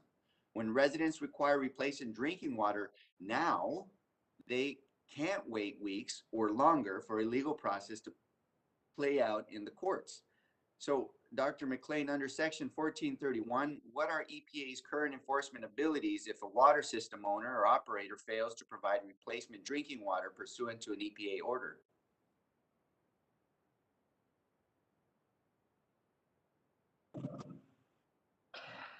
Thank you for that question. We work closely with our partners in our Office of Enforcement and Compliance, as well as in the regional offices, as in Region 9 in this case. And we do see that we have a number of tools available to us in the statute, and we work hard to implement the statute as it is written. And I think that the thing that we are very appreciative of your attention to this issue, and these folks had contaminated water, and we want to make sure that we address that. And so how long does that process take? You say you have different tools. There's been no true enforcement, no fines, and it's almost 2 years that they're struggling with this. For how long does that process take from initial reports of non-compliance and violations to the day a fine is levied? Well, I can't speak directly for the enforcement program because it's outside of my office. I'd be happy to take that question back and talk to my colleagues. Thank you. So my bill, the Emergency Oasis Act, would give EPA the authority to step in and provide drinking water in cases where an owner of a system fails to do so within a week of an order going into effect. EPA would then recoup the cost of the water plus a penalty from the system owner, who would be prohibited from passing those costs on to the residents. Dr. McLean, under the provision that I just described, would residents who are not provided alternative drinking water by a system owner likely get access to safe drinking water faster than under the current process? Thank you for the question. I'm not prepared to talk at that level of detail on the provisions. And well, I think if an owner doesn't provide water for 14 days and the EPA is able to provide water in 7 days, then I think the math just speaks for itself. That I think they would be able to get water faster if they were able to get it sooner by the EPA. And then also the second piece of the Emergency Oasis Act focuses on making sure the entire drinking water system is safe before it is put back into service. At the Oasis Mobile Home Park, the initial EPA emergency order was focused on the well filtration system, yet it took a community group, an outside group, to test the distribution system, where they found that arsenic remained in the water pipes as well, despite the EPA order saying it was okay to drink that water. Section 1431 of the Safe Drinking Water Act gives the EPA broad authority to implement remedies to fix an unsafe system. Dr. McLean, a situation like Oasis or other places where the contamination point is a well, does EPA have the ability to ensure that a contaminant hasn't built up in the distribution system? Thank you. Thank you for the question. And I'd be happy to talk to my colleagues who are implementing the enforcement provisions of our statute. We do have many tools available to us.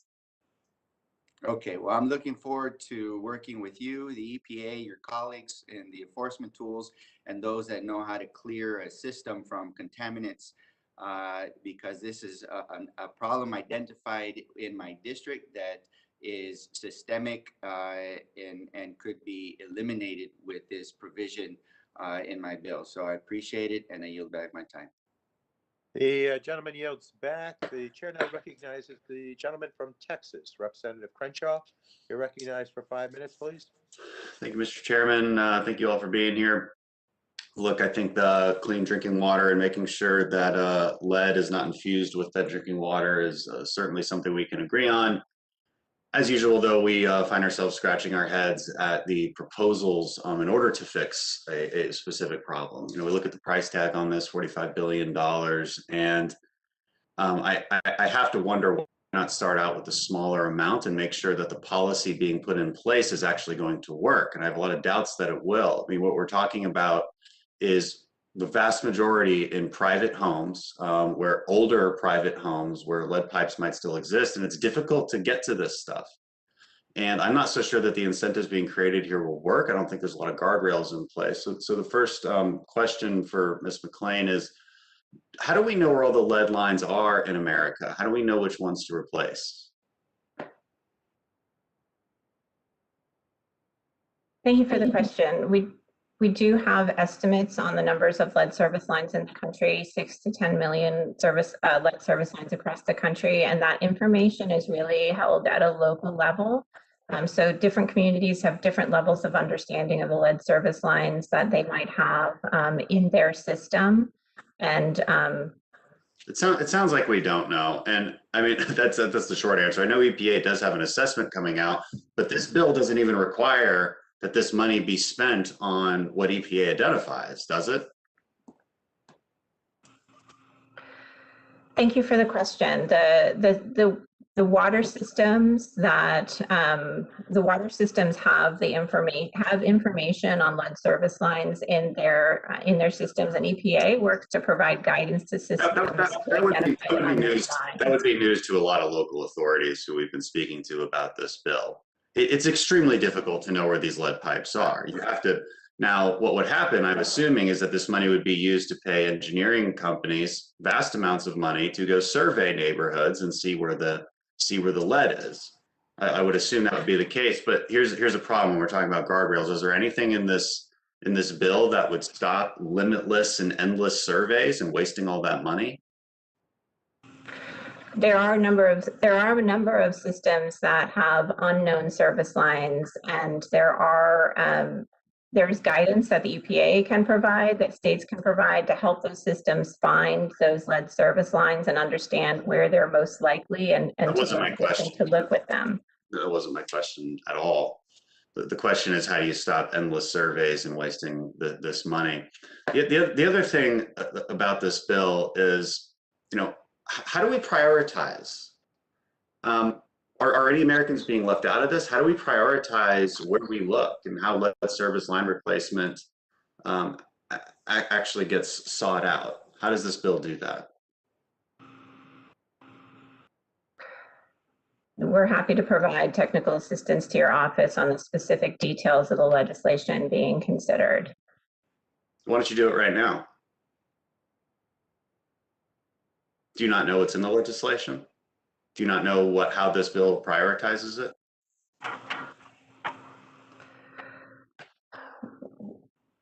This is a hearing on this specific bill and this specific provision in the bill. Mhm. Yes, I have come prepared to talk about the provisions in the bill, but not at a very, very specific level of detail in consideration. Well, I do know the Happy answer to the questions I'm asking. I'm surprised you don't. And the reality is that there's nothing in this bill that prioritizes communities with the highest lead readings or homes in the oldest housing stocks, which would obviously make the most sense if we're trying to use the money correctly. Again, we're just talking about guardrails right here, and please come better prepared to speak about these. The other issue I see in this is flexibility. So is there anything in this bill that would allow some flexibility? For instance, you have old homes that aren't going to be around much longer. This is the most likely place where you might have lead in the home. There's other ways, scientifically proven ways, much cheaper ways, say putting an epoxy coating on those pipes to fix the problem without doing a $20,000 remodeling of the home. Does this bill allow for that kind of flexibility?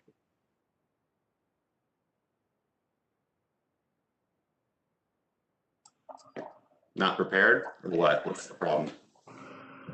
My understanding of the bill is that it is a lead service line removal program, and lead service lines are important to remove because they can be a significant source of lead to the people living in the home that is served by a lead service line. All right, I'm out of time. Thank you, Mr. Chairman. I yield back. Gentleman yields back. The chair now recognizes the gentleman from California, Representative Peters. You're recognized for 5 minutes, please.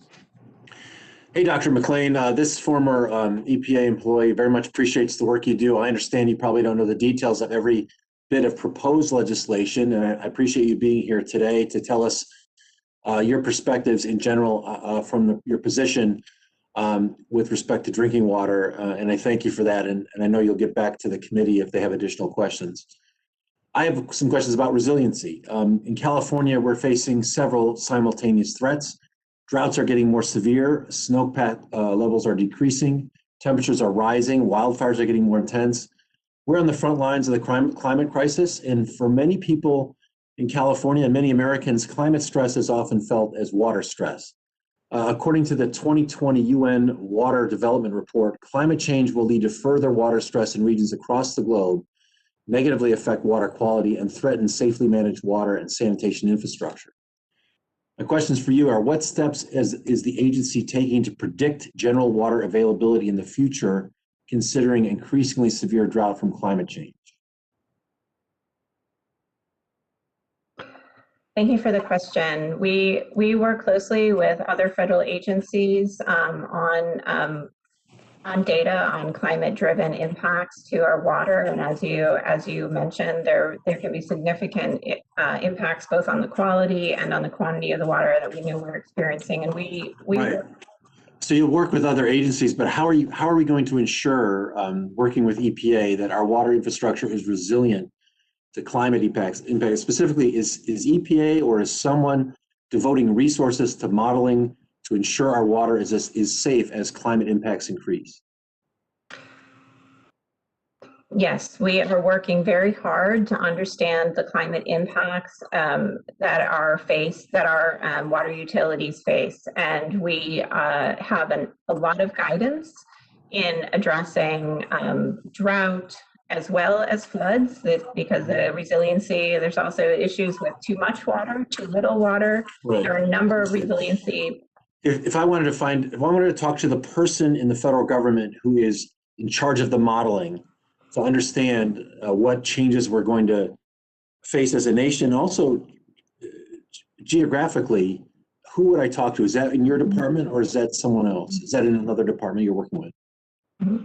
Yes, that is in other parts of the EPA as well as in other agencies in the federal government. It's a collaborative effort, and we'd be happy to get back to you with more specific information on the modeling that you're looking for. I would like to understand that. My concern is that if everyone's doing it, no one's doing it. And so I would expect you to know that today, but I would like to know who's responsible for modeling that so that the federal government is making sure that we're providing localities with this information, but also that we're aware as a nation of what's going on. So I appreciate you getting back to me on that. In San Diego, we have a serious water supply issue, and one promising solution is to significantly increase the amount of recycled water, including black water.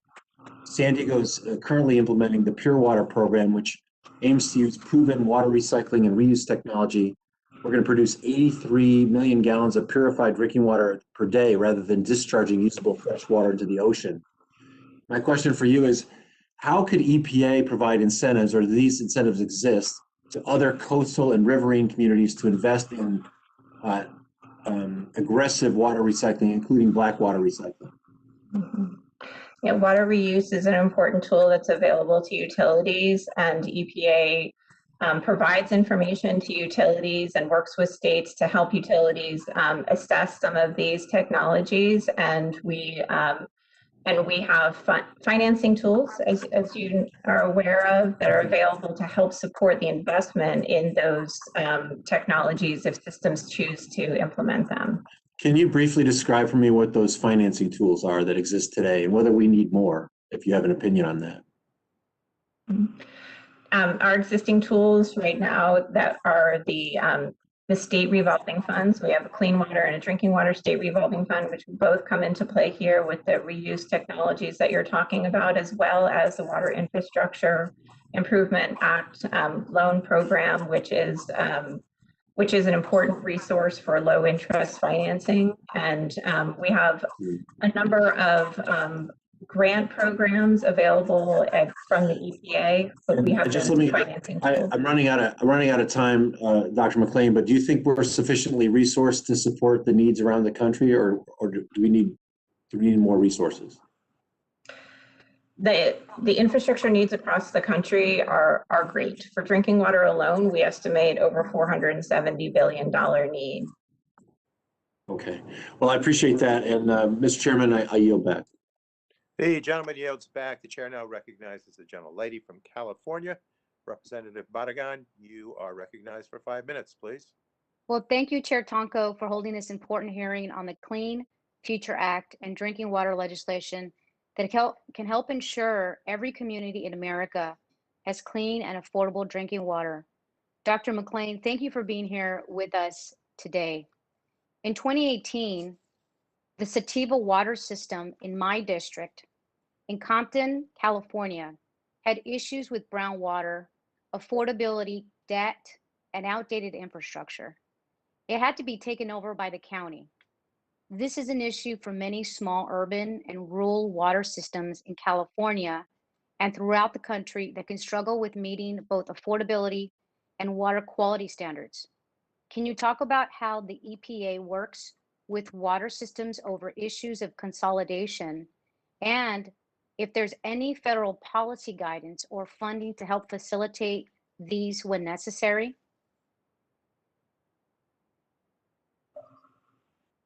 Thank you for the question. Yes, as you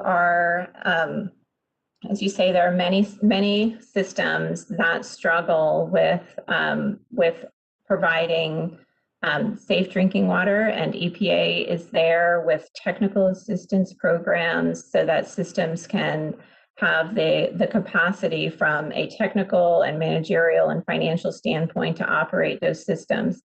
Sometimes one of the options that is the right decision for that locality is to consolidate with another system, and we have a program at EPA, our partnership program, that provides resources to local communities that want to use that option for addressing their difficulties at their system. And we work with the states very closely in this. Thank you. A recent report from the Natural Resources Defense Council showed that 186 million Americans drank water from systems with lead levels exceeding the level of 1 part per billion, which is recommended by the American Academy of Pediatrics to protect children from lead in school water. For over 61 million Americans, this level exceeds 5 parts per million. The city of Los Angeles was one of the most affected systems. How important is the proposed Americans Jobs Plan proposed $45 billion investment for replacing all lead service pipes throughout the country to reducing lead in the water? Thank you for the question. Lead is a neurotoxin, and it is very, very dangerous to be exposed to lead in drinking water for children and for adults. We know that when the lead service lines are in a home, those lead service lines are the most significant, can be the most significant source of lead to the home. And so removing lead service lines is a way to permanently remove that source of lead that can be a potential risk to the people in the homes. Thank you. And my last question builds upon what Representative Peters just asked you. As the climate gets warmer and we see more extreme weather events, this will impact our water supplies and availability. Nearly 3/4 of California is in extreme drought. It is critical that water utilities are planning for what changes they will face now, rather than reacting after they happen. Does the EPA provide any technical or financial support for water utilities to create climate adaptation plans so they can be prepared to meet the needs of their customers? Thank you. Yes, we do. We provide, we have a climate water program for utilities to understand, plan, assess their systems, plan what they need to do, and to help them implement those plans. We have financial programs in place so that they can put the money where they need it to increase the resiliency of their system against climate-driven changes. Well, thank you for that. And thank you, Dr. McLean, for your leadership. I'm looking forward to working with you to make sure we're cleaning up our drinking water, because regardless of your zip code, every child deserves clean drinking water. Every American deserves clean drinking water, and we know that water is life. And with that, Mr. Chairman, I yield back. The gentlelady yields back. The chair now recognizes the gentleman from Virginia. Representative McEachin, you are recognized for 5 minutes, please. And thank you for your work on the environment.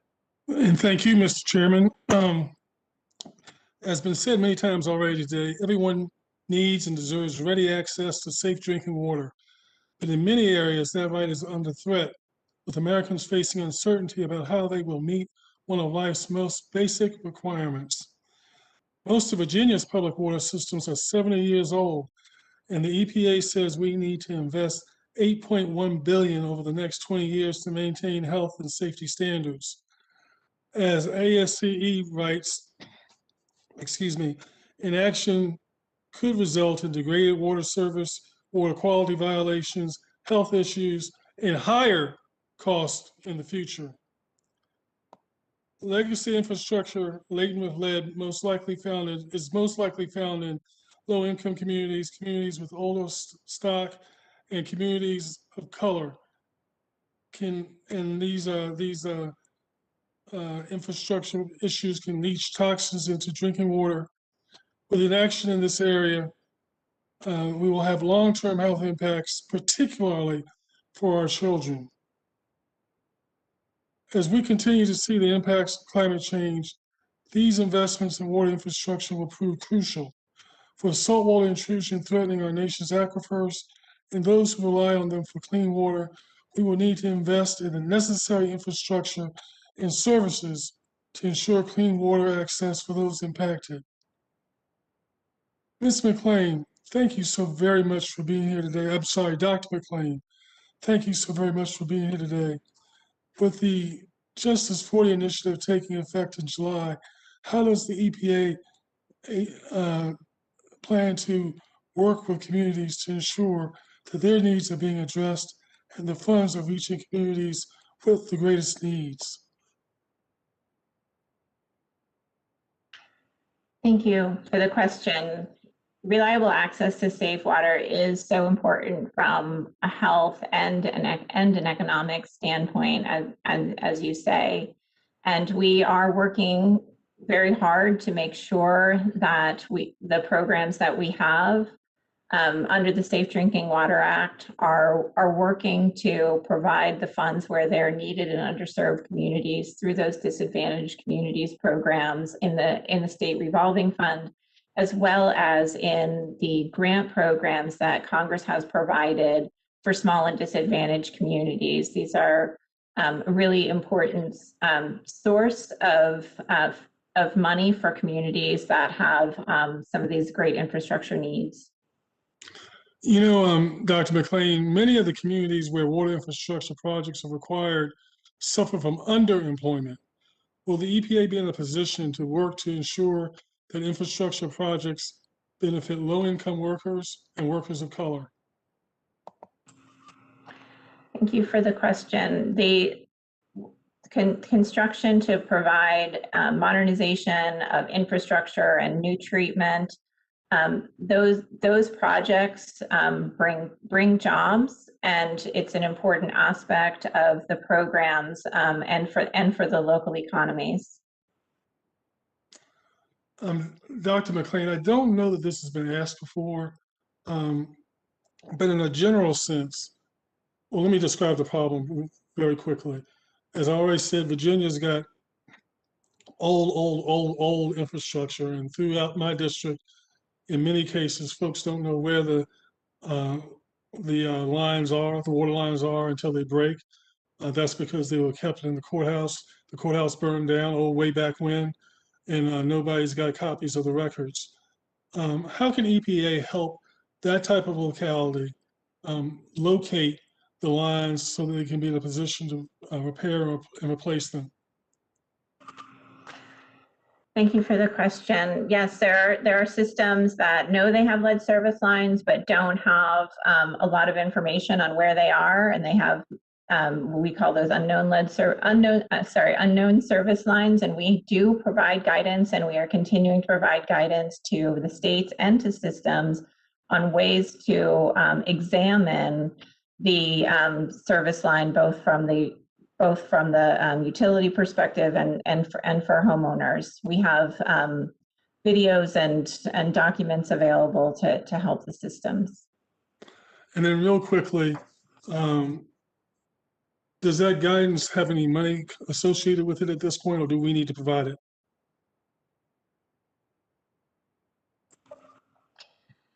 Thank you for the question. We do have technical assistance programs where this could fit in, where a system could receive technical assistance in this type of work. Thank you, Mr. Chairman. I apologize. I owe you 12 seconds. You do not.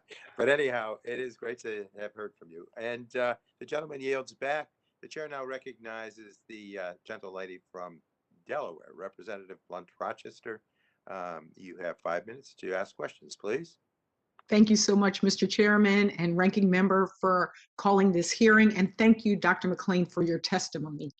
As was said, every person in this country, regardless of race, income, or zip code, deserves the right to clean, reliable, and safe drinking water and sanitation services, which is why last week I introduced HR 3293, the Bipartisan Low-Income Water Customer Assistance Programs Act.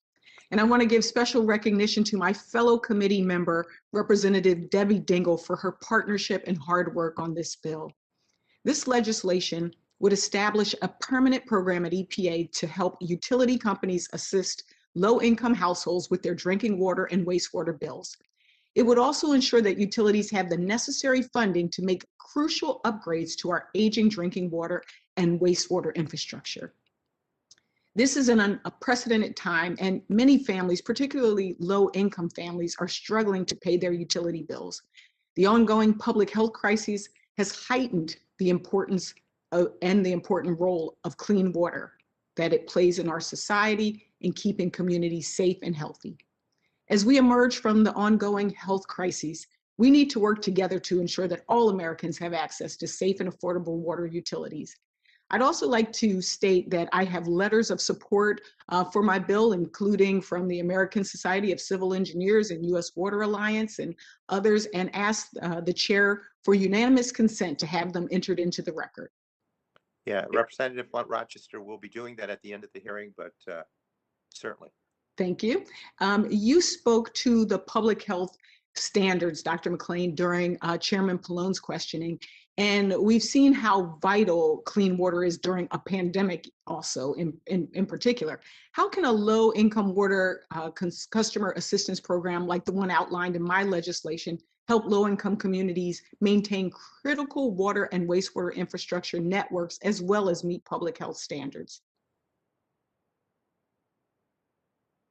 Thank you for the question. Water affordability is a real challenge across the country, and reliable access to water is very important for public health. And we have seen the COVID-19 pandemic really deepen these two problems. And it is very important for people to have access to continuous water supply, especially in a crisis like the COVID-19 pandemic has been. And we support the efforts that utilities and local governments and state governments took during the pandemic to ensure continuous access to water, because we know the devastating impacts that can happen when when people don't have access to water, which we saw, for example, in the winter storms in Texas and in Jackson, Mississippi. And we are, sorry. I was just going to say, I know you were helpful as Congress provided funding, the $1.1 billion for emergency low-income household water and wastewater affordability program to be managed by the Department of HHS. Can you tell us, given EPA's history of helping set this up, does EPA have the capacity to quickly and effectively stand up and implement the permanent nationwide program outlined in my legislation? And as a follow-up, can you speak to your experience, EPA's experience in administering drinking water grant programs and assessing the affordability of drinking water standards? Thank you for the question. We are working closely with the Department of Health and Human Services as they implement the low-income household affordability program that's been established. And we are working with them and learning from them.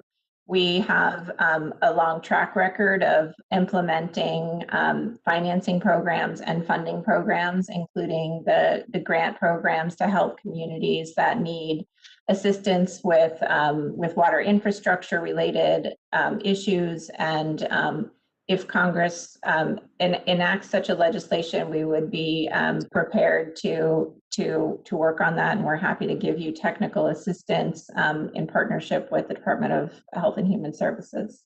Great. And I just want to follow up. Two of my colleagues, Peters and Barragan, also talked about climate change and just the frequency of storms making our infrastructure upgrades even more costly. How would long-term investments in water affordability programs contribute to resiliency of these communities? And I see my time has run out, but Mr. Chairman, that's a question I have for the witness. And we can submit that for the record. Okay. And thank you, Mr. Chairman. I see you're trying to manipulate there. Yes, you're most welcome. If the witness wanted to just quickly answer, she could. Great. Dan, please. Okay, thank you. Yes, utilities are have also been struggling, as well as individual homeowners. So having programs available for utilities to help them maintain and operate their systems can also be an important factor.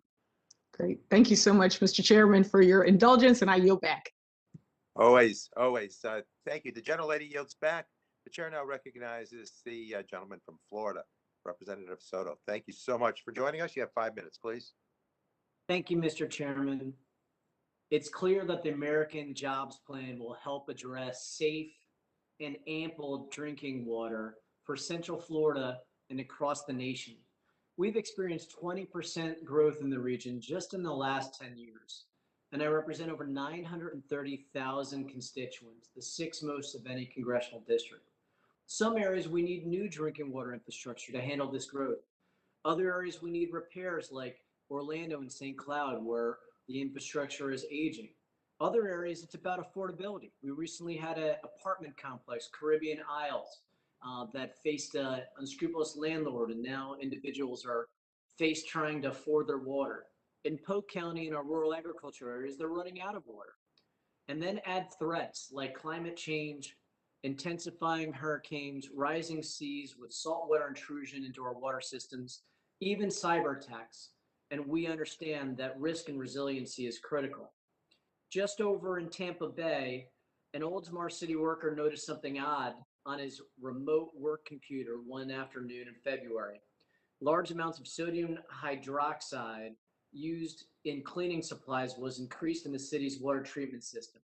The worker quickly took action. What had happened? There was almost a hack in that water system in Tampa Bay that would have poisoned thousands of residents. So I want to focus my questions on the importance of risk and resiliency programs for water systems. Section 1433 of the Safe Drinking Water Act was created through bipartisan work on this committee. It requires water systems to assess and address their vulnerabilities to extreme weather and climate change, as well as intentional acts like the Oldsmar water system cyber attack. The work of this program is far from over, and I'm happy to see several bills before us in this committee, including the Clean Future Act and the Aqua Act of 2021, which would double the funding available to help water systems address these vulnerabilities. Dr. McLean, what is the status of EPA's implementation of this program? I know the deadlines of the program have been phased in, so how much progress have we been able to make so far? Thank you for the question. The resiliency of our water systems is a critical need, both from a natural disaster standpoint as well as from a cybersecurity standpoint. And the risk assessment and resiliency program established under OWIA has been an important program in requiring systems to do risk and resiliency assessments and make emergency response plans based on those assessments. We've seen very good compliance with the mandates put in place. So far, the dates have passed for the largest water system and for the medium water systems for the risk assessment plans. And we've seen very good compliance, and we're already seeing risk assessments come in for the smallest water systems, and the deadline for that is in another month. Thank you, Dr. McLean. These water systems are developing vulnerability plans. How much money has gone out the door so far once we've reached the implementation stage of the program? The under OWIA, the program is a mandate for systems to develop the assessments and the plans. We have financing available under our state revolving funds and other programs for systems that want to make changes to their system based on the plans that they've put in place. Well, thank you, Dr. McLean. Able to supplement your total amount that's been spent so far on the implementation stage of the program. I know the committee would be helpful for us. What other tools has EPA made available to water systems to help them adapt to climate change and address cybersecurity? Thank you for the question. We have a number of tools available for systems to address climate change. As I mentioned earlier, we have a specific technical assistance program creating resilient water utilities, and we also have funding and financing programs available to help make those changes. With respect to cybersecurity, we have a specific cybersecurity program where we provide best practices and guidance to the water sector, and we do this in collaboration with the water sector on measures that utilities can take to increase their countermeasures against cyber attacks, and this is a voluntary program. Thank you, and my time's expired. The gentleman yields back, and Chair now recognizes the gentleman from Arizona. Representative O'Halloran, you're recognized for 5 minutes, please. Thank you, Chairman Tonko. I appreciate that. I would also like to thank Dr. McLean for joining us today. EPA is one of these agencies that over the last 4.5 years I've had the distinct honor to work with, because I have so much work in my district to be able to address your issues. And As you can imagine, access to clean drinking water is a very important issue for families in Arizona. This is especially true in rural and tribal areas where water infrastructure is lacking. An estimated 1 in 6 households on the Navajo Nation do not have water piped to their homes. You will find the same story on other tribal lands in Arizona and throughout the Southwest. Over 100,000 homes on tribal lands lack access to running water and adequate sanitation infrastructure. It is an outrage that so many communities still lack access to clean, reliable drinking water here in the United States. Adding to these problems are environmental hazards on tribal lands that contaminate some sources of water. Addressing these problems requires attention and coordination across federal agencies. First of all, Doctor, I'd like to ask you, in comparison to how much work is needed to be done, just with your priorities and how your funding is, what percentage do you think you can meet of the ongoing need versus the ongoing funding?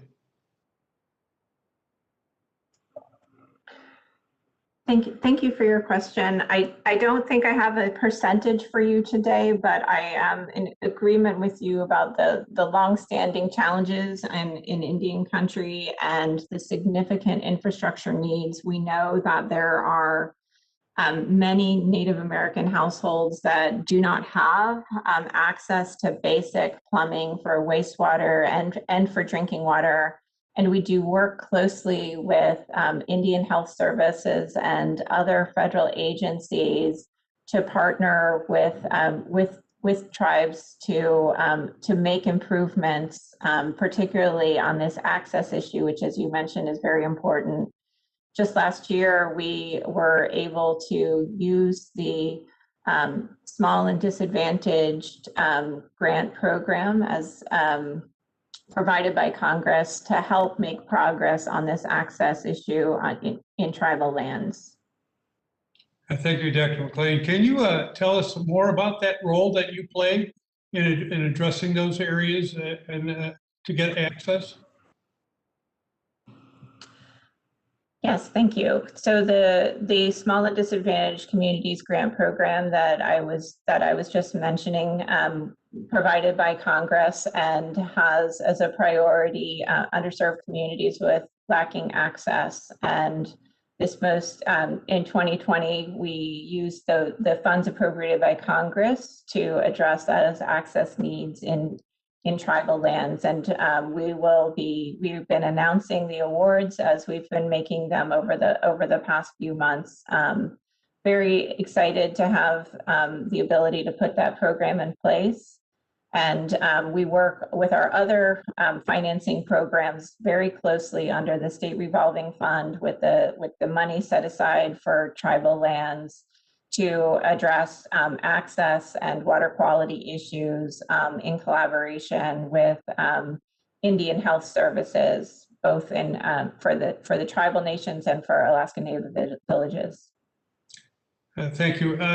The last question I have is Administrator Regan was here last month. These Superfund sites of uranium mines up on Navajo, a tremendous amount of them. These Superfund sites impact the availability of clean drinking water for thousands of residents. Can you tell us how the departments within the EPA coordinate with each other and officials on the ground to keep clean drinking water a priority? Yes, thank you. I know that the president has prioritized cleanup of mines, and EPA definitely works within EPA across our authorities to address important drinking water issues, contamination of drinking water that can happen. For example, at a Superfund site is an important mitigation measure for improving the quality of drinking water in a locality. And Chairman, I yield, and thank you, Dr. McLean. Thank you. The gentleman yields back. The chair now recognizes the representative from Texas. The gentleman has asked to wave on to the subcommittee. And so the chair recognizes Dr. Burgess for 5 minutes, please. Thank you. Thank you, Chairman Tonko. Just say at the outset, I don't want to get into a long debate about this, but it does strike me as unusual earlier in the questioning when Mr. Johnson had his line of questioning restricted. This is a committee that has often enjoyed a wide-ranging jurisdiction, and it just seems to me for a member to be able to question an agency personnel does not seem unreasonable. So I just register that discomfort with the restrictions placed upon Mr. Johnson's line of questioning. So I do have a question on the on section 621, the enhancing underground injection controls for enhanced oil recovery. It seems like this is creating a new class of underground injection wells for this enhanced oil recovery. This uses carbon dioxide to more easily extract the crude oil. So Dr. McLean, are current enhanced oil recovery activities already regulated under the EPA's underground injection control program? Thank you for that question. At this time, we regulate the sequestration of carbon dioxide under the Class 6 UIC program, and under the Class 2 program, there are provisions for sequestration of carbon dioxide with enhanced oil recovery. Yes. So is the EPA able or unable to safely regulate enhanced oil recovery under current law? We are enacting the statute as it's written today, and we will be prepared to work with Congress as you consider changes to those programs. We're happy to provide specific technical assistance. And we're grateful for the technical assistance, but again, the fundamental question, able or unable to safely regulate enhanced oil recovery under current law? We're in partnership with the states, and we are implementing the underground injection control program to protect underground sources of drinking water. And we are doing this today across all of the well classes. Well, that again just begs the question, is the EPA failed to protect groundwater near enhanced oil recovery activity? I don't have any information on that topic. That just makes you ask the question of why would a new regulation be necessary for enhanced oil recovery if the EPA is adequately protecting groundwater near enhanced oil recovery activity. Let me just ask you a question, because it's a little bit unrelated, but it does. We had a week of winter in February in Texas, and it resulted in some lack of water in some locations. And then Hurricane Harvey a couple of years ago, similar problem down in the Houston area. And what strikes me is that dialysis centers always seem to be terribly adversely affected by these types of events. Is there anything that you do in conjunction with other parts of the Department of Health and Human Services to ensure that dialysis centers have access to the type of water resources that they need during the time of crisis? Thank you for that question. There are critical infrastructures like healthcare that are dependent on water. It's very important in an emergency situation for those facilities to have access to water available to them. And we do work under the emergency response system in the US with the state and the local emergency responders to help them understand that the water sector is critical in response in terms of getting it stood up right away and ensuring connections to those facilities that need it most. Yeah, and of course, typically those patients cannot wait. Yes. much more than a day or two with an interruption in their process. And the type of water that's required is obviously highly purified and pretty specialized. But it's something it's worth paying some attention to because it does seem to crop up from time to time. Thank you, Mr. Tonko. Thank you for hearing my criticism at the beginning, and I'll yield back. The gentleman yields back. I believe that completes the list of our colleagues who chose to question the witness at today's subcommittee hearing. And I do thank our witness for joining us. I remind members that pursuant to committee rules, they have 10 business days by which to submit additional questions for the record. And we would ask that they be answered by our witness and to respond promptly, please, to any such questions that you may receive. Before we adjourn, we've had a request for several documents to be included in the record. So I request unanimous consent to enter the following documents into the record. A report from Environment America Research and Policy Center and U.S. PERG Education Fund entitled Get the Lead Out and Ensuring Safe Drinking Water for Children at Schools.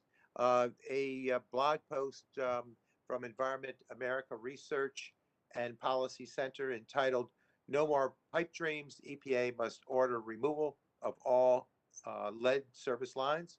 Now, a letter from 62 organizations to former Assistant Administrator Ross, U.S. Environmental Protection Agency on revisions to lead and copper national primary drinking water regulations.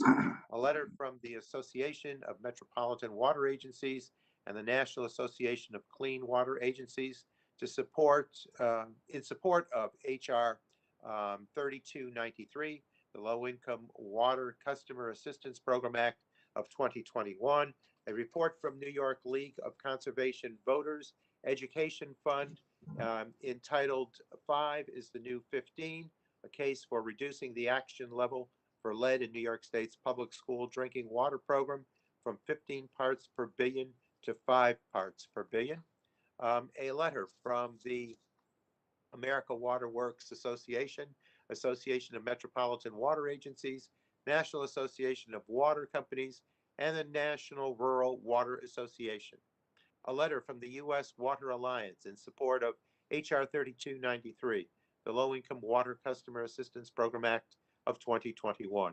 A letter from the American Society of Civil Engineers in support of HR 3293, the Low Income Water Customer Assistance Programs Act of 2021. A letter from the Great Lakes and St. Lawrence Cities Initiatives Mayor's Commission on Water Equity in support of HR 3293, the Low Income Water Customer Assistance Programs Act of 2021. A statement from Representative Veronica Escobar.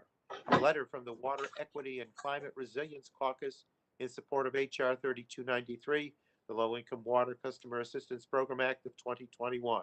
A letter from Green Latinos in support of HR 3293, the Low Income Water Customer Assistance Program Act of 2021.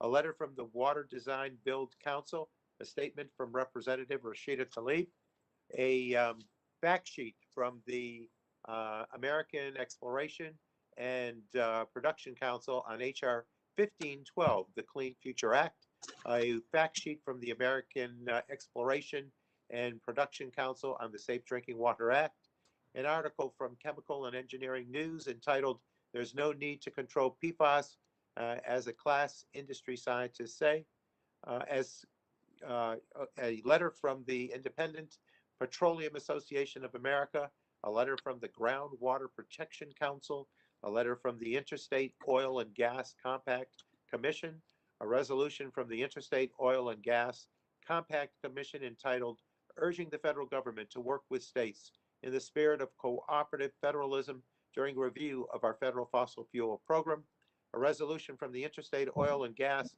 Compact Commission entitled Pertaining to the Clean Future Act and any substantially similar legislation or policies, an article from Americans for Tax Reform entitled Clean Future Act Lays Groundwork for Backdoor Ban. So those are the requests, and do I hear any objection? No objection. So without objection, so ordered. With that, the committee is adjourned, and I thank everyone for their cooperation, and we are adjourned.